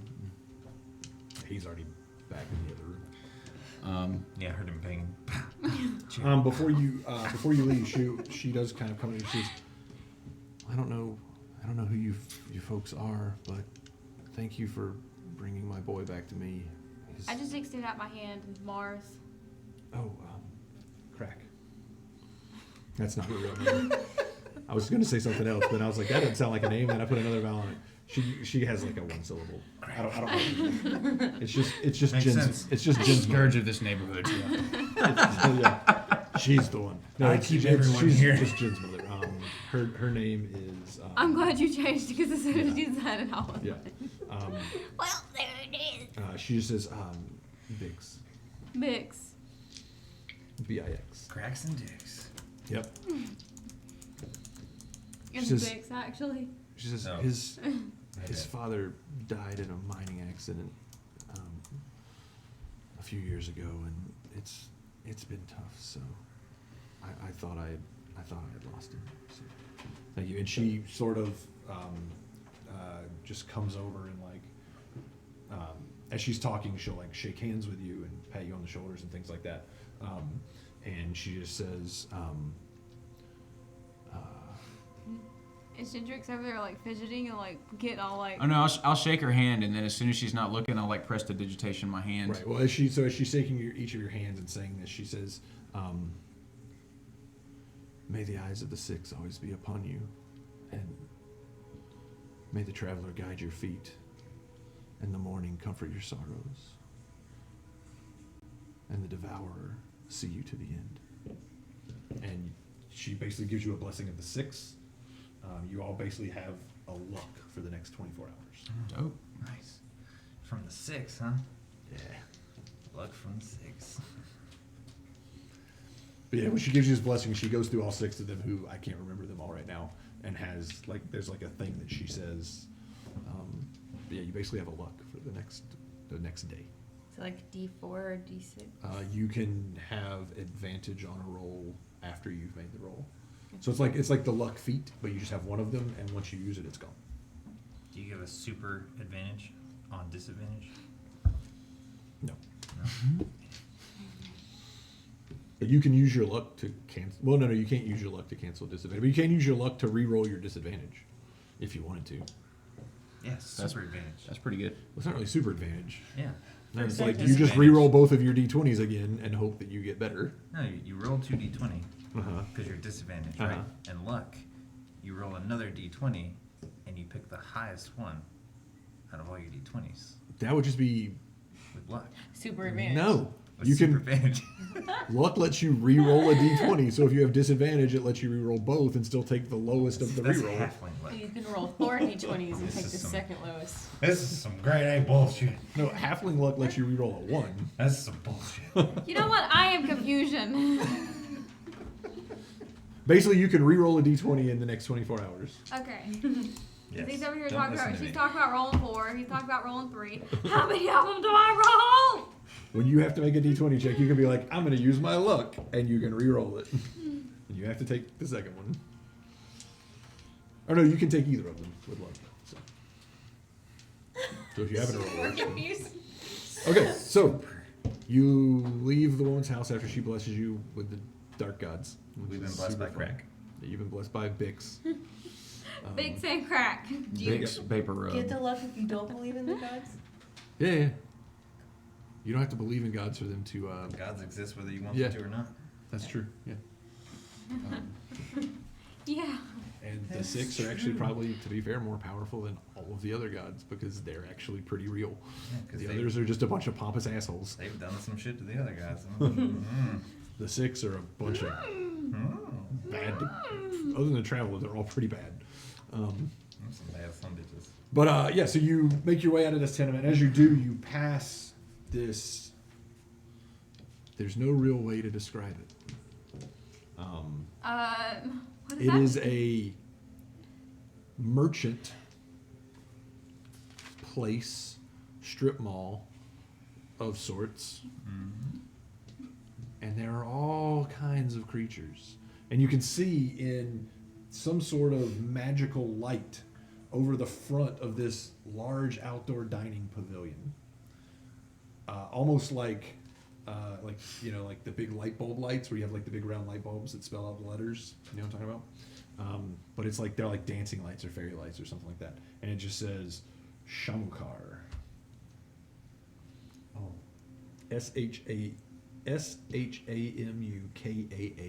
SHAMUKAAR. Shamukar. Maybe he has some chickens. It smells as though there's food in the air, and I'm sure you're quite hungry. I am very famished. I'm parched myself. So, are you going to go to Shamukar? Yeah. I'm gonna go to Shamukar. So let me give you the actual description of Shamukar. I wasn't going to give it to you if you didn't go in. Situated between the derelict tenement house and the ruins of what appears to be some sort of temple, the combination slaughterhouse, butcher shop, restaurant, tavern, and inn known as Shamukar is the hub of trade and gossip in Kyber's Gate. An open-air dining pavilion leads into the spacious interior, which has several butchers and tanners hard at work. Monstrous creatures, shady characters, and dozens of goblins fill the space. The mingled odors of slaughterhouse and tannery hang in the air, causing many outsiders to rethink earlier meal plans, while an obvious drainage channel runs thick with blood and viscera directly through the center of the establishment. Nice. Oligar's not even shot away from it. And He's as you like, hell yeah. as you sort of walk in, imagine like it's almost like this French cafe, but a dark French Bonjour. cafe. And there is like there's like tables with like little chairs, and people look like they're having tea and eating food, maybe. But there's very few people. It's hobgoblins and minotaurs and harpies and goblins and gnolls and kinkus and kobolds and every kind of monstrous race you can imagine. And as you walk into this sort of outdoor pavilion, this hobgoblin who's wearing a very fancy suit with a top hat is standing behind sort of a lectern. And as you walk in, he says, good afternoon. Welcome to Shamukar. Are you here for, do you wish to purchase from one of the many merchants in the bazaar? Or do you wish to have a meal? Do you wish to sit in the outdoor pavilion? Do you wish to go inside? Are you looking for leathers? Are you looking for a place to stay? Maybe an inn? That's a lot. I'd like a meal and He sort of looks Probably at to you. shop. He says, all right, a meal. I'm here for a drink. Okay. But I'd like to sit in the pavilion. Is there a view of the park close by? He says, he sort of looks, he goes, well, not really. There's the ruins of the temple there, but around the corner, that's where you'll find the park. I heard that there was nice views here.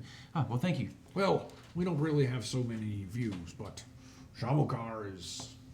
Certainly a You view. never know if you can believe what people say, especially in the traveler's guides. Says you can find just about anything in Shamukar that you're looking for if you're in Kyber's Gate. Although you with your shiny armor and you and your fancy coat, and he's pretty, but his even though he's wearing these fancy clothes, they're dirty.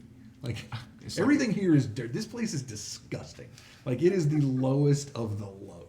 Like no one would choose to live here. That's why it's all beasts and monsters and stuff. Like no one chooses to live here unless they had to, and that's not choosing. But he does. He's just dirty. He just sort of says, "But you and your fancy coat, what brings you to Kyber's Gate? You don't seem like the type who would normally visit us. Have you done something to piss off the watch? Maybe you're looking to keep your heads low." A little of both, perhaps. All right, well, I'm just- just hungry. all right, so you said you want to sit on the pavilion. Oh, yes, please. All right. And he says, well, if you'll follow me this way. And he just sort of comes off. And he's got like, he's doing like the full thing. He's got like the towel over his arm. He has like the little French mustache. And he just leads you off and to a table. And it's like this wrought iron table with these wrought iron chairs. And there's like little doilies, but they're all soiled and dirty. I'll lean over to Drix. Can you clean this for us? I'll take care of it for And you. so he sits down and says, all right, we'll have a server with you momentarily. Please do enjoy your time here in Shamilcar. And I want to stop him before he disappears, and I'm going to say, I respect what you're trying to do here, and I'm going to flip him a silver. Okay, he says, oh, that's not necessary at all, sir, but thank you. And he puts it in his pocket. This place is And I'll fancy. I'll go about like Windexing with Okay, so you prestidigitation. prestidigitation the table up, and it takes a while.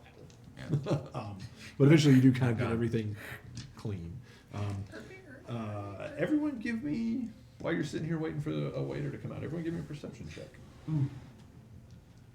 Perception. Yeah, I say nothing. Don't Dirty 20. Oh. 14. 4. I'm just admiring how clean the table is and how good of a job you did compared Is to that this perception? other. Oh, Perception. I've had to do it many times. 22. Okay, you see, everyone except Riven's going to see a little bit. First off, you see a bugbear in a tuxedo. Yeah. It See, might it even wasn't be completely the helpless. bugbear in the tuxedo. But it's He is bugbear. currently talking to a Medusa. Does it look like the one? I mean, it's a bugbear in a tuxedo. I mean, does it look freshly shaved like yesterday? Yeah, well, yeah, he's got a What does a little. bugbear look like? Bring out the miniature. Star Crunch. Yeah, I was getting that vibe too. I was picturing like this giant like I beetle. still want with to say fur. the Star No. Crunch. No. I That don't was know why they're exactly what called. I said. I don't know why they're called bugbears, but they're basically big hairy goblins. Y'all They're gonna make me goblinoids. Want a Star Crunch? Yeah, they are goblinoids. But yeah, so it's a bugbear in a tuxedo. Yeah, his face is shaved, but he does have a little bit of stubble, but not much. Like I said, he is talking to currently. He's at a bar inside, like this open air pavilion. You can see into sort of the main shop front, and he's sitting at what looks like a bar talking to a Medusa. Yes, like a Medusa, like snake body, beautiful She woman gon' top, turn me snake into hair, stone. a Medusa. How beautiful. She's pretty. I mean, other than the snake hair, like the face itself, like perfect, like golden ratio features, a nice bosom, slender waist that turns into a fucking snake body. But Gendrix likes a challenge. the woman part looks really nice.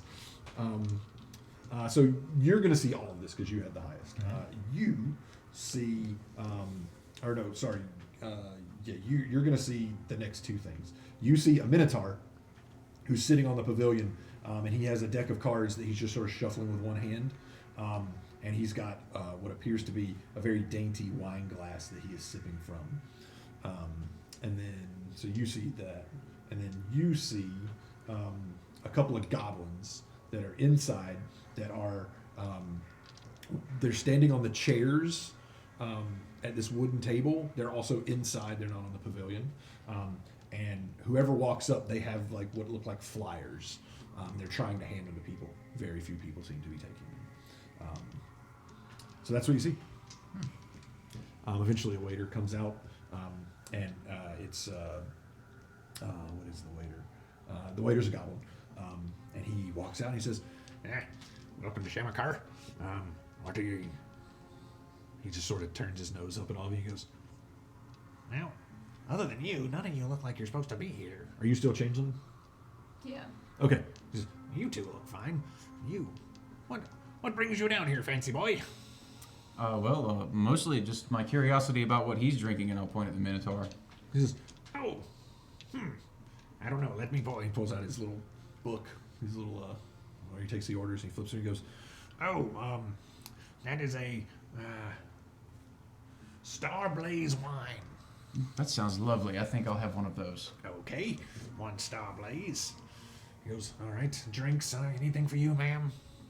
What do you have to eat? Do you have your mask and your goggles on? I'll as I start to talk to him, I'll pull the goggles up, but like, oh no, I don't have the scarf because it was wrapped around the thing. So Okay, yeah, no, it's just her face. Okay, so he looks at you too. He's like, you three, you're all fine, but you. Anyway, so anything to drink, ma'am? You haven't seen any undead here, but maybe you will because he seems to think it's pretty normal. What do my kind normally get? Oh, I mean, they're what regular people get, from my understanding. I mean, we don't get a whole lot of undead here in Shamakar. They're mostly mindless, but I mean, every now and then you'll see like a white or like there's a vampire that lives down here. He's really kind of a jerk, though. I bet he sucks. I see what you did there. Maybe something organic or blood? I mean, we can easily get you blood, and he just sort of gestures to like, literally, like if you've ever been in a butcher shop or like a slaughterhouse, there's a rivulet in the middle of the building that all the blood runs out. It's running about 2 tables away from you, and you can see if you follow your eyes up to it, there's this huge bugbear with a massive cleaver chopping up what looks to be some sort of a cow. Some sort of a cow. And the blood is just running off of his table, down into this rivulet, and you see there's multiple of those. Yeah, okay. Perhaps in a cup of some sort. All right, blood for the That's white. disturbing. What about for you? What do you have? Starblaze wine, blood, I know what they're having. ale, whiskey. Whiskey. All right, What do you have to eat? we'll get to that. Hold up. Ah, What about for you, ma'am? I would say water, but you know what? I'm gonna try my luck with wine. You want the Starblaze? Yes. All right, yeah, water. That's a bad idea down here. Yeah. I just don't want to see what it looks I would like. have cautioned you against it. So it's all right. probably the milk too. And so he runs off. He comes back with the drinks. 2 Starblaze wines and these nice fluted goblets that are super dirty. You got beer? You got whiskey? I got whiskey. He brings you back. It's like a solo cup full of this like thick brown looking alcohol. Nice. He sets it down in front of you. And he brings like it's a stone glass and it's full of blood. You don't know what kind of blood because you didn't specify. Yeah. You just said blood. Okay. This one. Yeah, he probably He just says, grabbed that shit "All straight right. from the tap. I'm going to warn you.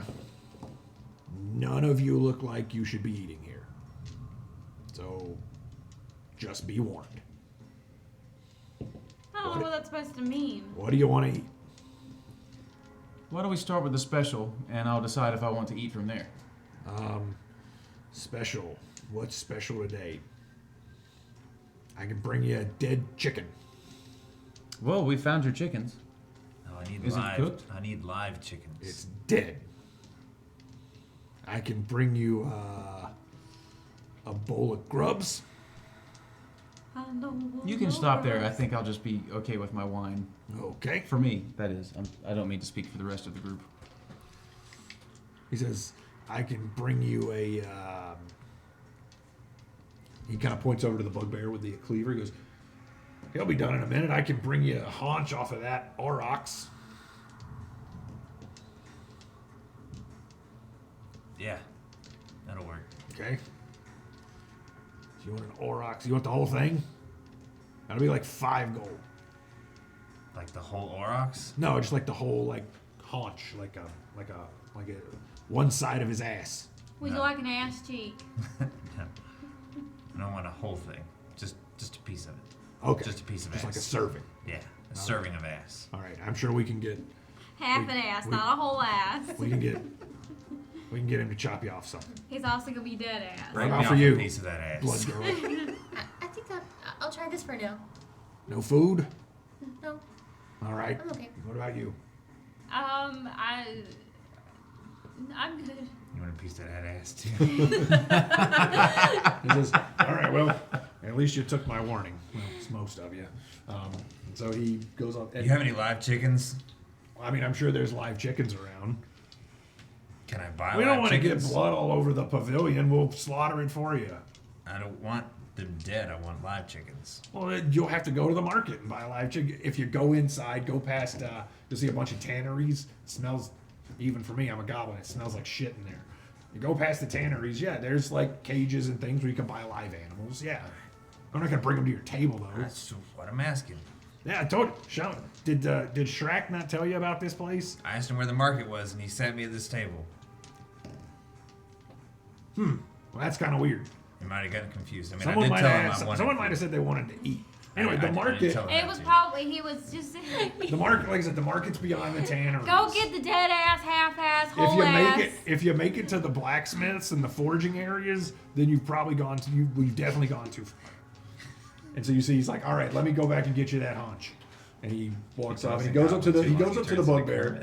He goes up to the bugbear, and they converse for a second. You see the bugbear pulls out like a finer knife, and he takes like this huge like back quarter of a cow basically, and he cuts off like a big chunk of meat, and he like pulls out like a steel disc that is basically a plate, but it's not really a plate. And he just slaps it on there, and he just he goes, and he like. You see, the goblin walks over to another place, and like the person like reaches into a pot and dips something out and puts it on the side, and brings it out to you. And it's like this grayish green sludge that looks like it's some sort of a mushroom puree, and this raw piece of meat. Would you like me to cook that for you as I produce flame? As you produce flame, he goes, "Hey, what are you doing? Well, it's raw. Well, you might burn the place down. Put that away." I want to burn the whole place down. They provided this nice. He's turned into What Kermit. kind of sauce? What kind of sauce is this? He goes, "Oh, those are Kyber mushrooms." As long as it's not an underbelly slug, I think we'll be okay. You know, we could heat that plate. The plate is metal. We could. but We could that's- we could sear it. It would be medium rare instead of just rare. I mean, you could try it. I'm gonna try the whiskey. first. Extremely rare. Okay, It's it's sludge raw. whiskey. it's really strong and it's really thick, and it sort of tastes like, Gross. yeah, it sort of tastes like Ass. like hot Diet Coke that has had like dead beetles put in it. I don't know why he specifically said these dead beetles. Like, I've never had dead beetles put into hot Coke. Hot Diet Coke. Hot Diet Coke. I don't even drink You never that. left your Diet Coke out in the summer. I sure as hell have. But yeah, it's not great. Yeah, that's, Yeah. No, it's I accidentally drank a fly once. it might be the opposite. Does anybody else drink their drinks? Yeah, I'm I gonna drink want to try the the wine. Starblaze. Starbucks wine is okay. I mean, it's like a rosé. I'll drink mine. It's blood. It tastes like it tastes irony and tastes like blood. So I actually Okay. taste it. Taste It's that. not ash. Awesome. nice. Oh.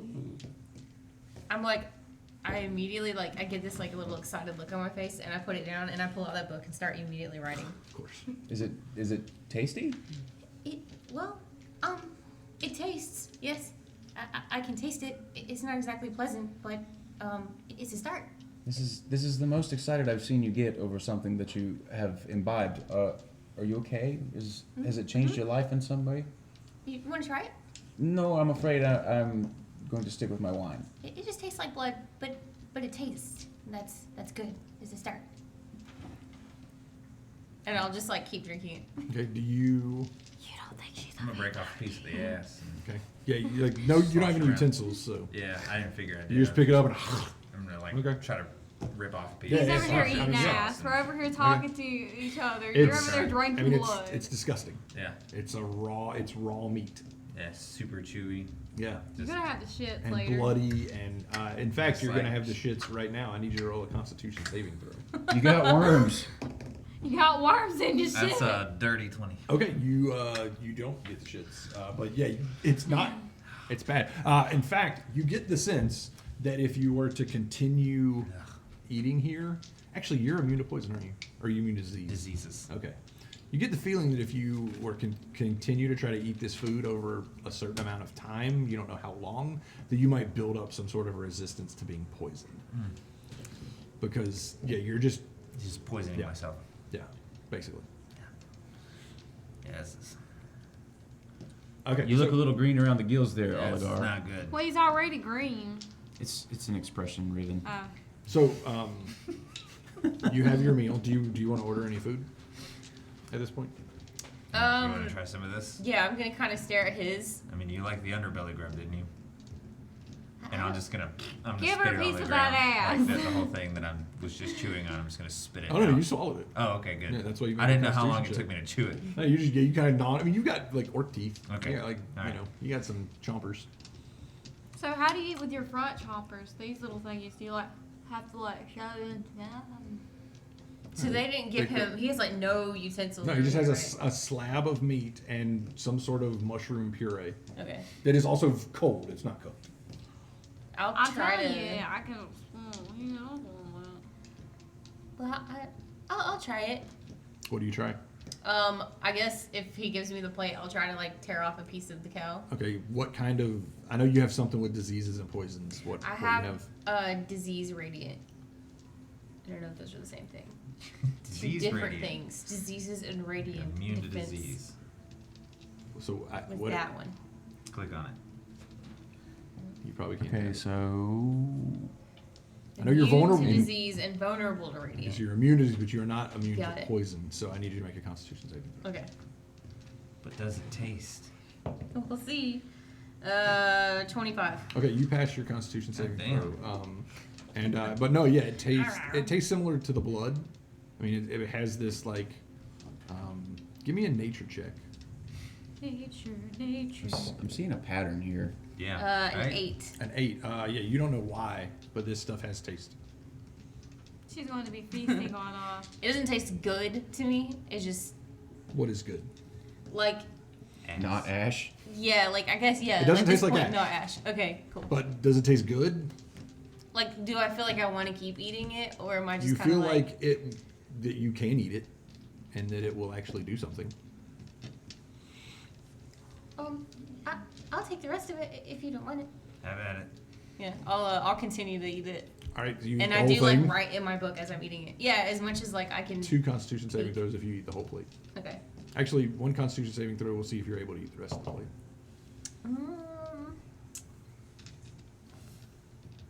I just lost where I was at. 20 Okay. for that Yep. one. And 19 plus 6. Oh wow. Okay. 25. Yeah, you get all this down real good. Yeah, I'm a and, little and like you feel satisfied. I'm like super excited. So I'm Like just you actually haven't felt this in a long time. Like you feel like there's actual like digestion of some weird undead nature going on, which you haven't done in a long time. In the middle of while she's eating on this, I'm going. Yeah, I'm just sipping my wine and watching Yeah, you you're eat. starting to feel full. So Yeah, I As eat a you piece have and your I meal, write, and do then you I wanna- eat and write. do you want to interact with any of the folks that you saw Uh, at the tables? Yeah, after I partake, Mhm. I'm gonna look over at Riven. Riven, Mhm. look at the bar over there. I'm like looking around. You recognize anybody? I don't know if that's shade from last night. Yeah, that's most likely the bugbear. I don't think they all shave and wear tuxedos and walk around town. You see a lot of other bugbears here. Most of them have on like leather aprons and things like that. See, I told you I wasn't crazy and following him. I was on to something. I mean, that's still yet to be seen, but he just happens to be here. He just happens to be here. You would have ended up here if you had kept following him. He was just going home. He just happens to be here. Well, we just happen to be here. We just happen to be here. Yes, I we understand all where you're getting at. did just happen. It just happens that we're here. I don't think you're using this the way it's intended, personally. Might wanna- You just ate a whole ass cow. You need to Don't clean even your speak to hands me. before you- Are they bloody? Yeah, her fingers blood. You got a little bit of blood on your face. Oh, I'm sorry. You just smeared it all over it, and it's not foundation, hun. I want to go ahead and make it canon that when I'm doing prestidigitation, it's like a Lysol can spray, and I'm spraying her hands right now. Like there's no can, it's just the motion. Yeah, it's just the motion of like spraying a can of Lysol on something. Do that or Windex. Yeah. Does it like magically like? You make the Yeah, noise too. That's makes the sense, yeah. somatic. Yeah, the somatic is. Is that verbal and is- the verbal is. Watch the vials. I don't know how they'll react. It's just a bit of magical air. Magical air. And that shit just starts exploding. So, Fireworks goes off and you're like, you little Is the Minotaur still sitting there riding? no, he's playing with a deck of cards. I'm playing with a deck of He's cards. like his big giant Minotaur hand, which is sort of like a weird hoof hand. Like he's like shuffling a deck of cards with one hand. So he's dexterous enough Yeah. to shuffle a Yeah, deck and of cards. and, with and, one. I'm they, really trying and to he imagine that. like they Yeah. keep like when he finishes a glass of wine, someone brings out another one. So like, okay, and this is out of game. Like if he's holding cards, is it kind of like you're holding cards with your feet, but he's holding it with his hoof? So he only has like one place. Well, he to has stick so his yeah, he cards. only, his like So his he's hand his hand is a cloven hoof. So he's like, Yeah, but he's like super dexterous with it. Like he's able to shuffle a deck of friggin' cards with his hand. Yeah, that's impressive. what the heck? I can't shuffle a deck of My cards my with 2 hands. curiosity's peaked. I'm gonna go sidle up to his But table, yeah, there's another chair in this table. and I'm gonna ask him what his game is. He just Shuffling. I'm partial to whatever they call 21 around here. I can't remember what I called it last week. Blackjack? But he says, I like dice. Mostly I like cards though. Giants and halflings is fun. I'm partial to giants and halflings myself, but I'll play 21 with you if you would like to play a game. Oh, of course. Oh, and he sets down his wine glass and holds out his hands. The name's Romeus. Romeus, nice to meet you, big fellow. And you can see he's like black hair, like solid, except for like right on his neck here is like a white patch, and then massive horns that come out like this. Are they decorated? No, but they're just jet. It's free real estate. Jet black. And his eyes have, strangely enough, he has green eyes. Does he have any kind of money on the table? Nope. Are you I'll trying to be the Minotaur right now? I'll take silver out and I'll say deal. I'm just trying to imagine this. Well, no, he's dealing. He doesn't have to match you. Right. And so he says, all right. And so he will, you remember how the game works? Roll a d10. D10. You roll 2d10. I will roll 2d10. Tooties. Tutti frutti. d10. That's gonna be a 17. He has a 4 showing. Hit me. Roll a d10. Yeah, I'm gonna hit you. He just falls on punches you. That's 20 altogether. I have 20 total. yeah. Okay. Says, I'll stay. all right. He turns over a 9, so he has 13. And he rolls another 9, 22.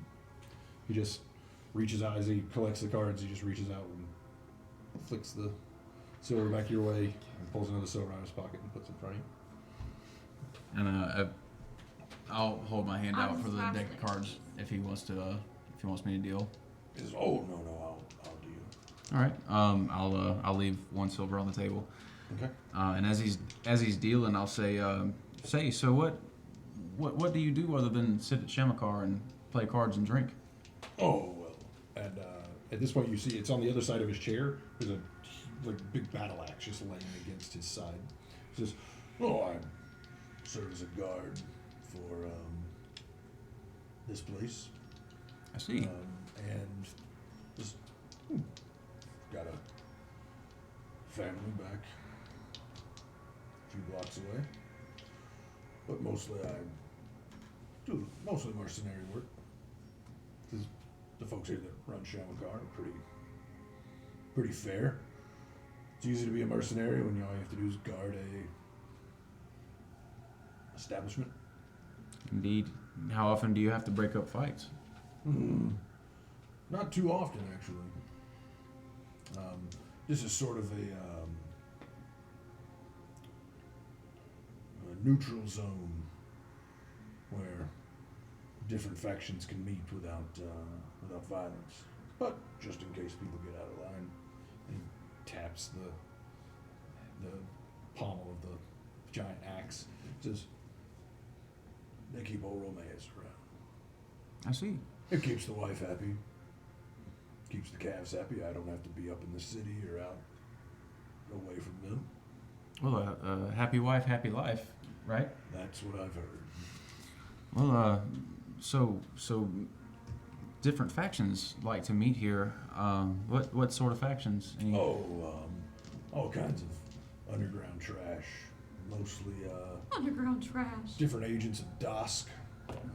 Agents of Dusk. Boromar stick their nose down here every now and then, but not too often. Boromar, eh?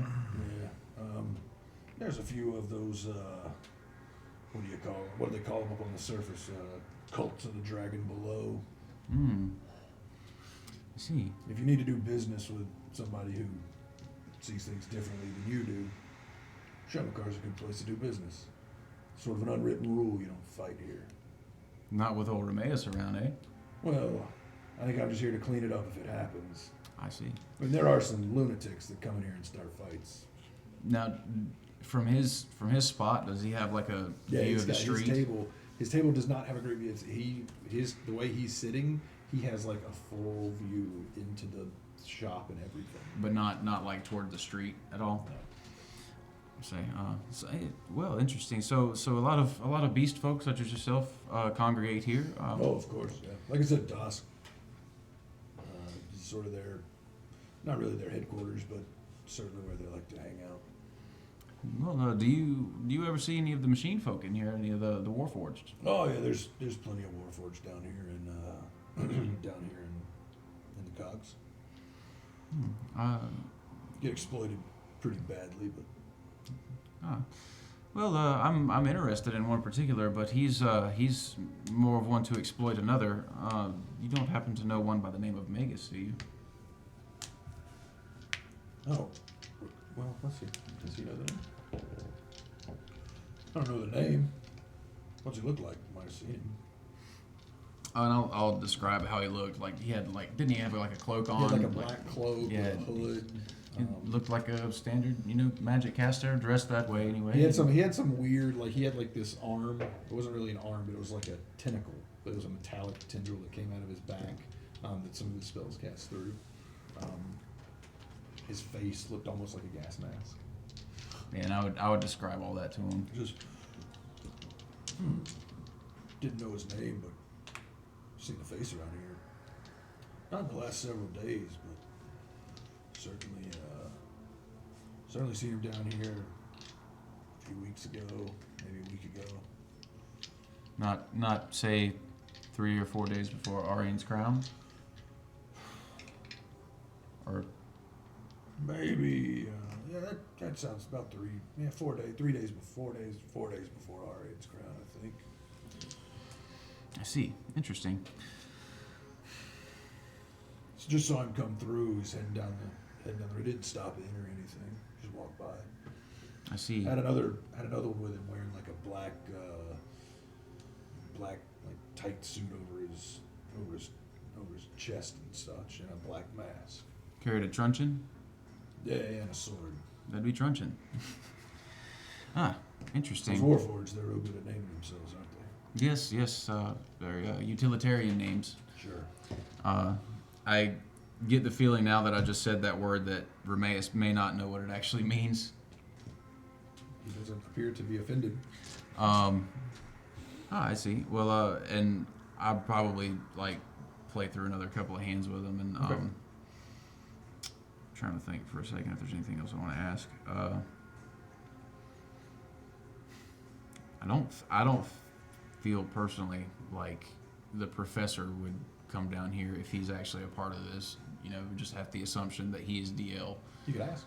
And he was a human. Yep. Right. Mm-hmm. And I'd say, so I understand that I'm a rare sight here. Do you ever see any other elves or perhaps humans here? Well, there are elves and humans that live down here. They don't choose to. Most of them are running away from something or just so down on their luck that this is where they get.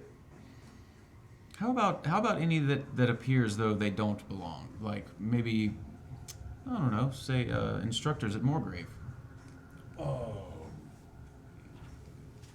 I don't think so. Every now and then you'll see some uppity posh bastard come down here, but he's usually got a gang of bodyguards with him, and he's here to do something illegal, probably. But I hadn't really seen any like fancy humans in the last couple of weeks. I see. Well, Because there's like I said, the Boromars do stick their nose down. I've seen some halflings, but I didn't recognize any of them as Boromars. But I see. Well, Romeus, I've enjoyed your company and your game. Perhaps if we come back to Shamakar, I'll be able to play with you again. of course, I'm here most days. Well, good day.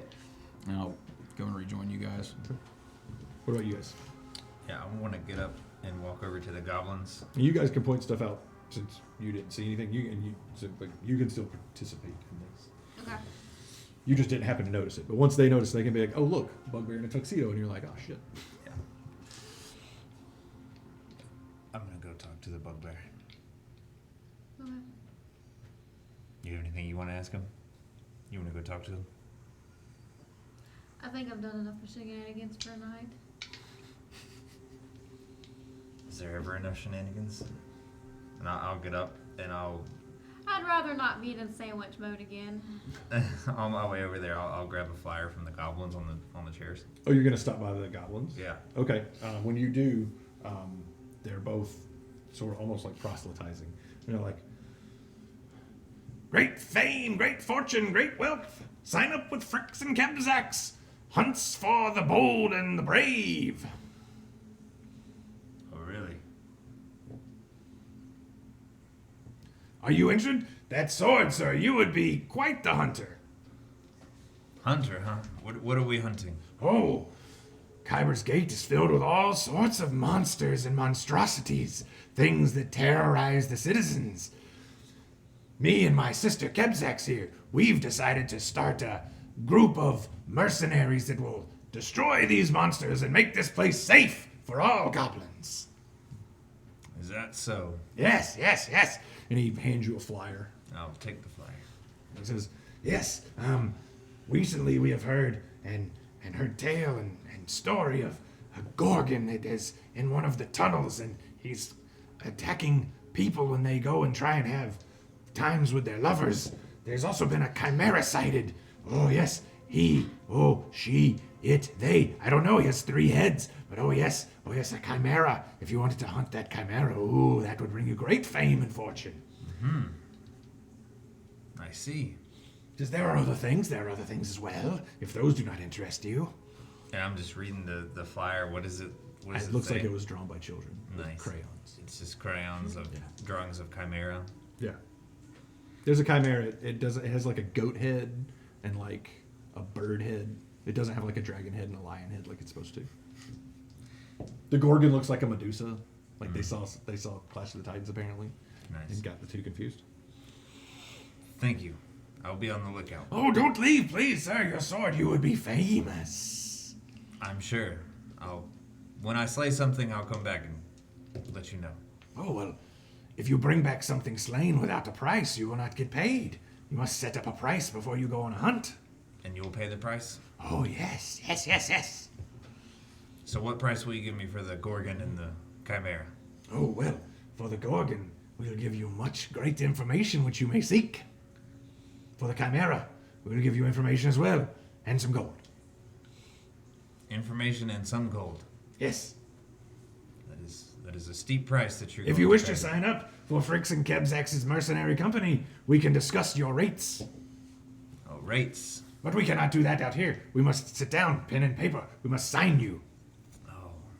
Well, I'll have to discuss that. I'm already signed at so many places. I don't know if my contract will let me. I see. Well, Or something of the what sort. is your name, Great Orc? Oligar. Olegor. Well, when you get ready to go and hunt these and make a name for yourself and learn great information, you come see Fricks. I certainly will. I'm interested. Are these goblins just really ugly? I imagine they're really. I mean, they're ugly. goblins. Fricks and Kebzax both, they're more the Pathfinder goblin with like the big head and the big huge smile, like with pointy teeth, as opposed to like the very like D&D looking goblins, which look fairly militant. Like they look like cartoons. These ones do. Like they just like took one of their drawings and like plastered it onto Yeah. their face. Yeah. Nice. Yeah, I'll He fold doesn't up there. easy be green. Okay. And you guys hear, like, you can hear this from where you're at. It's been going on the whole time.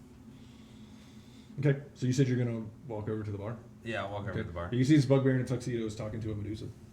Yeah. They have their heads sort of close together and they're discussing. And they're writing some things down. So a bugbear in a tuxedo walks in a bar. Yeah. Is the Medusa the bartender? They're Oh. both sitting at the bar. Oh, okay. they're both Bartender's a sitting at the hobgoblin. bar. I'll order something from the bartender. Probably not a whiskey. Okay. Let's try an ale this time. Okay. Yeah, just brings out a room temperature beer. Nice. That's better than chunky whiskey. Yeah. It wasn't chunky. It was just thick, Thick. like molasses. Thick with a K. Oh, eh, Not two C's. not too C's thick. Yeah, and I'll take it down there, and I'll sit next to the shaved bugbear. Okay. Yeah, I mean, they're just sort of having this cloistered conversation. Yeah. They didn't seem to care that Yeah. you're down there. I'll sit right next to him. Okay. Pardon me, sir. So it looks and goes, what want? Didn't I see you at a party yesterday? Don't know. Were you at the insert name of club here? Open Open Maiden. Maiden.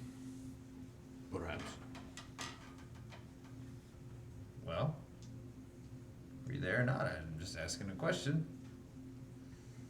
Thought I saw you playing some games. You fancy playing games here? Not especially. No? I was just delivering a business contract. Oh. Oh, so you're just a business person. Yes. I guess that's what you're doing down here? Huh? She's my partner. Oh. Now, kind of, She goes, oh, hello. how are you? I didn't mean to interrupt. I just, Don't mind Borga. He is a bit crass, but he is very good at what he does. I mean, that's understandable. I just made my way down here and I thought I familiar face, so. I see. Well, you look like a strong sporting type. It's been said. Could we interest you in a spot in an upcoming tournament? This isn't anything like what those goblins were offering, is it? I don't know what they're offering, but this is a legitimate sporting event in the city. I'm listening.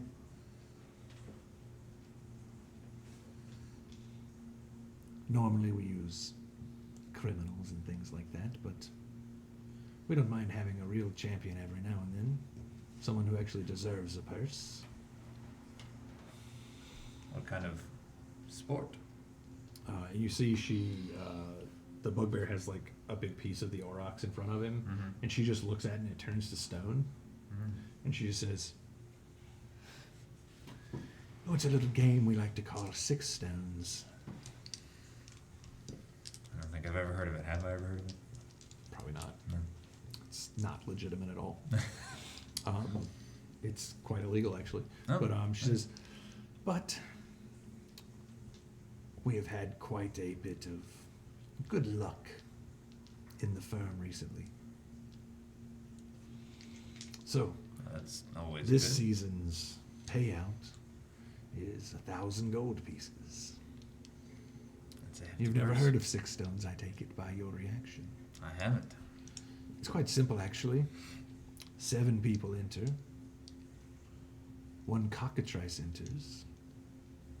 The last one who is not turned to stone wins the purse. That doesn't seem too bad. You just have to You find aren't, it. you aren't allowed to attack the cockatrice. Oh. You just have to survive it. That is correct. Normally it is a bit of a blood sport. As I said, we usually pluck people from jails and prisons and things like that. Promise it their freedom. Interesting. And it's just one time and you win, 1 round, or you get turned to stone. or you are petrified. What happens to the people that get turned to stone? They make interesting obstacles for the next match. Oh. Interesting. Still. I suppose if you had powerful powerful friends, they might be able to do something about your petrification. No. Willing friends. Sounds fun. I can generally unpetrify people, but I do charge a premium for it. I do so like my statue. I can imagine. So where do I sign up for that? He says, well, that is what Borg and I are working out, who the 7 will be for the next round. It'll be happening in a few days. That's what he was doing up at that establishment he went to. He was securing us competitors. I see. The games will be held down here. Interesting. One of my pets will be in the arena with you. Oh, your pets, huh? Yes, That's why we can't fight it. that is correct. I keep 4 here in the city. Keep it away from the goblins. That's what they're trying to kill. Well, I would assume a cockatrice. Oh, if they came after one of my pets. I don't think they would, though. They are well kept. They do not escape and harm people. If I wish to set them loose on the city, I could, I suppose. I have no need, though. Where's the profit? That's true. I suppose I could have a lot of people petrified and then unpetrify them. Well, we do have some business to attend to, but if you let me know when, I can make it back down here. Very well. Where do you stay? And the captain's daughter. I'm not sure where that is, but I'm sure Borga can find you. I'm not sure where that is either. Because apparently my directions in the city have gone to shit. Pretty much. But yeah, so they'll hold a spot for you in 6 stones if you're interested. Shit, why not? Thank you. And I'll Okay. get up and walk off. I'm just letting you know, I'm not strong enough to lug your huge ass body if you get petrified. So we just gonna have to fucking leave you there. Yeah, 10 times your weight. You weigh like a ton. Yeah. Fuck yeah. So is anybody else gonna do Big ass anything else statue. here? No. As you walk back by Fricks and Kedbex, they're just like, so, Mr. Oegar, have you reconsidered our offer? It's literally been like 2 minutes. Well, it is quite a good offer. I don't know how I feel about signing up with you. Please, let us tell you more. Come with us. Do you have anybody else? Do you have friends? I do have friends, but they're apparently not wanting to join me, so I'm like right there, and I'm like, behind we you. are business partners. Yes, you said there was an offer on the table. oh yes, you will be most interested. Do you show us like the little like drawing? Yes, I will hand it to you. But, you will be most interested. Kevzax kind of looks at the 4 of you and says, "Oh yes, I'm very much. We can make you famous. We also have great information that you may be interested in. What sort of information? Oh, the comings and goings of all different kinds of people in Kyber's Gate. People who do things that are very nefarious. Like kidnap children? Oh, you would have to sign one of our contracts before we tell you more. But we do have lots of very, very good, juicy information. What if we traded a small amount of information for our want to sign? Well, We don't know how good your information is. I don't know how good your information is. What kind of vibes am I picking up off of this guy? You can give me an insight check. Sorry, Tila. No, you're fine. Hey, 14. I mean, they don't, like, they seem super eager, Yeah. but, like, you don't get the sense that they're lying, but you don't know what, like, just from what they've said, you don't know what kind of information, but they don't seem like they're going to be underhanded, at least. I get the feeling that they're totally 100% sincere, but they're also like children. Yeah. Very much. I saw a guy and he had a purple purse and He says- walking around. He says, all right, let's make an introductory deal, will you? All right. There are creatures that patrol these tunnels that are designed by wizards to scrub the walls and. Man, my voice is starting to go. Talk like Herman and you'll be fine. Yeah. But if you go to your You're Herman voice, designed to scrub the walls. Scrubby walls. No, I can't do Kermit. But I mean, you're almost there. Just keep practicing. no, Kermit's like way too nice. Nerd. Yeah, but It is an easy bear. he just Hurry. says, So they're designed to scrub the walls and basically deal with the trash and the refuse and things like that. Well, there's one of them in, and he kind of points like just off in a direction. he goes, there's one down that way a bit, towards Ash Black, that has gone a bit rogue and started eating people.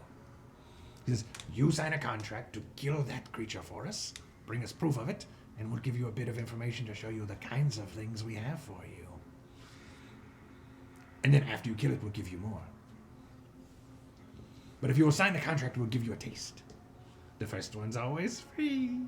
He didn't really say that. Information is a rare commodity. If they have information. Let me see one of these contracts. He says, oh, well, here it is. Go kill the garbage monster. It literally just says kill garbage There's monster. no contract. There's the Oh, flyers. gotcha. There's the flyers that have like crayon drawings of monsters on them. And one of them looks like Oscar the Grouch now. Well, we could go check out this garbage monster. Maybe we could kill him and then He goes, there's see how also good the there's also a information is. gnoll whose his pets have gone a little bit mad, and he's lost control of them. You could hunt him down. The pets or the no? The pets. Any idea where they are? Mm-hmm. He just points off in a different direction. There's several of them, though. It might be more dicey. I'm not sure. Why do you want these creatures killed? Oh, they're terrorizing the goblins of Kyber's Gate. This is our home. We are not strong enough to fight these monsters. Are you like part of a homeowners association? Neighborhood watch? It's against the rules for you to have pets. He says, well, no, we just care about our fellow citizens. Your lawnmower must be against certain decibels. He says, We're not strong enough to take down gorgons and chimeras. And Look at trash us, we're monsters. goblins. All right. Well, it seems as though we've agreed to go and hunt your trash monster. All right, an agreement to kill the trash collector. Good. So, let's see, what type of information? Well, I'm specifically interested in information about child kidnappers. Oh, Or specifically changeling children. oh, yes. We have, here's a little Yoda for you on ice. Yes, we know lots about them. We have dealt with their master, the magician. The magician, you say? Yes. Yes. Do go on. Oh, that's all you get. You bring back that trash monster, we'll tell you everything. Now, a magician could be anyone. How do I know that you are not pulling my leg? Try to convince him to give me just a little more. give me a persuasion check. Or if you like are trying to intimidate, you could do intimidation. No, I feel like Gendrix comes off a little more persuasive when Sure. he's softer. Sure. So that's going to be a 24. 24. Yeah. He says, Oh, yes. The magician, you might know him by a different name. And that name is? I feel if I give you this, you might not go kill my trash monster for me. Give me the other contract. which one? The one for the Knowles pets. Oh, the Lacrota? Yeah. He says, oh, so you're going to do them as well? I will tell you this then. The magician, there are people who whisper a name. I am afraid to say it. Lawn. Lawn. Lawn. Damn unkempt lawns. Well, a deal is a deal, I suppose. And we'll call like a quick huddle. Actually, Huddle, huddle, as he huddle, huddle. says the name Lon, that is where we're gonna stop. Nice. Okay. Because it is No nighttime. huddle for you. Sorry. You guys can feel free to huddle all you want. But It's not that is our game for tonight. Thank you for tuning in. Peace out. Thank you for checking out the order. Go pick up your own dice. Go play some D&D. Don't just watch it. Go have fun. Be Get awesome. some rest. Be beautiful. Easy breezy, beautiful. Get your hit points back.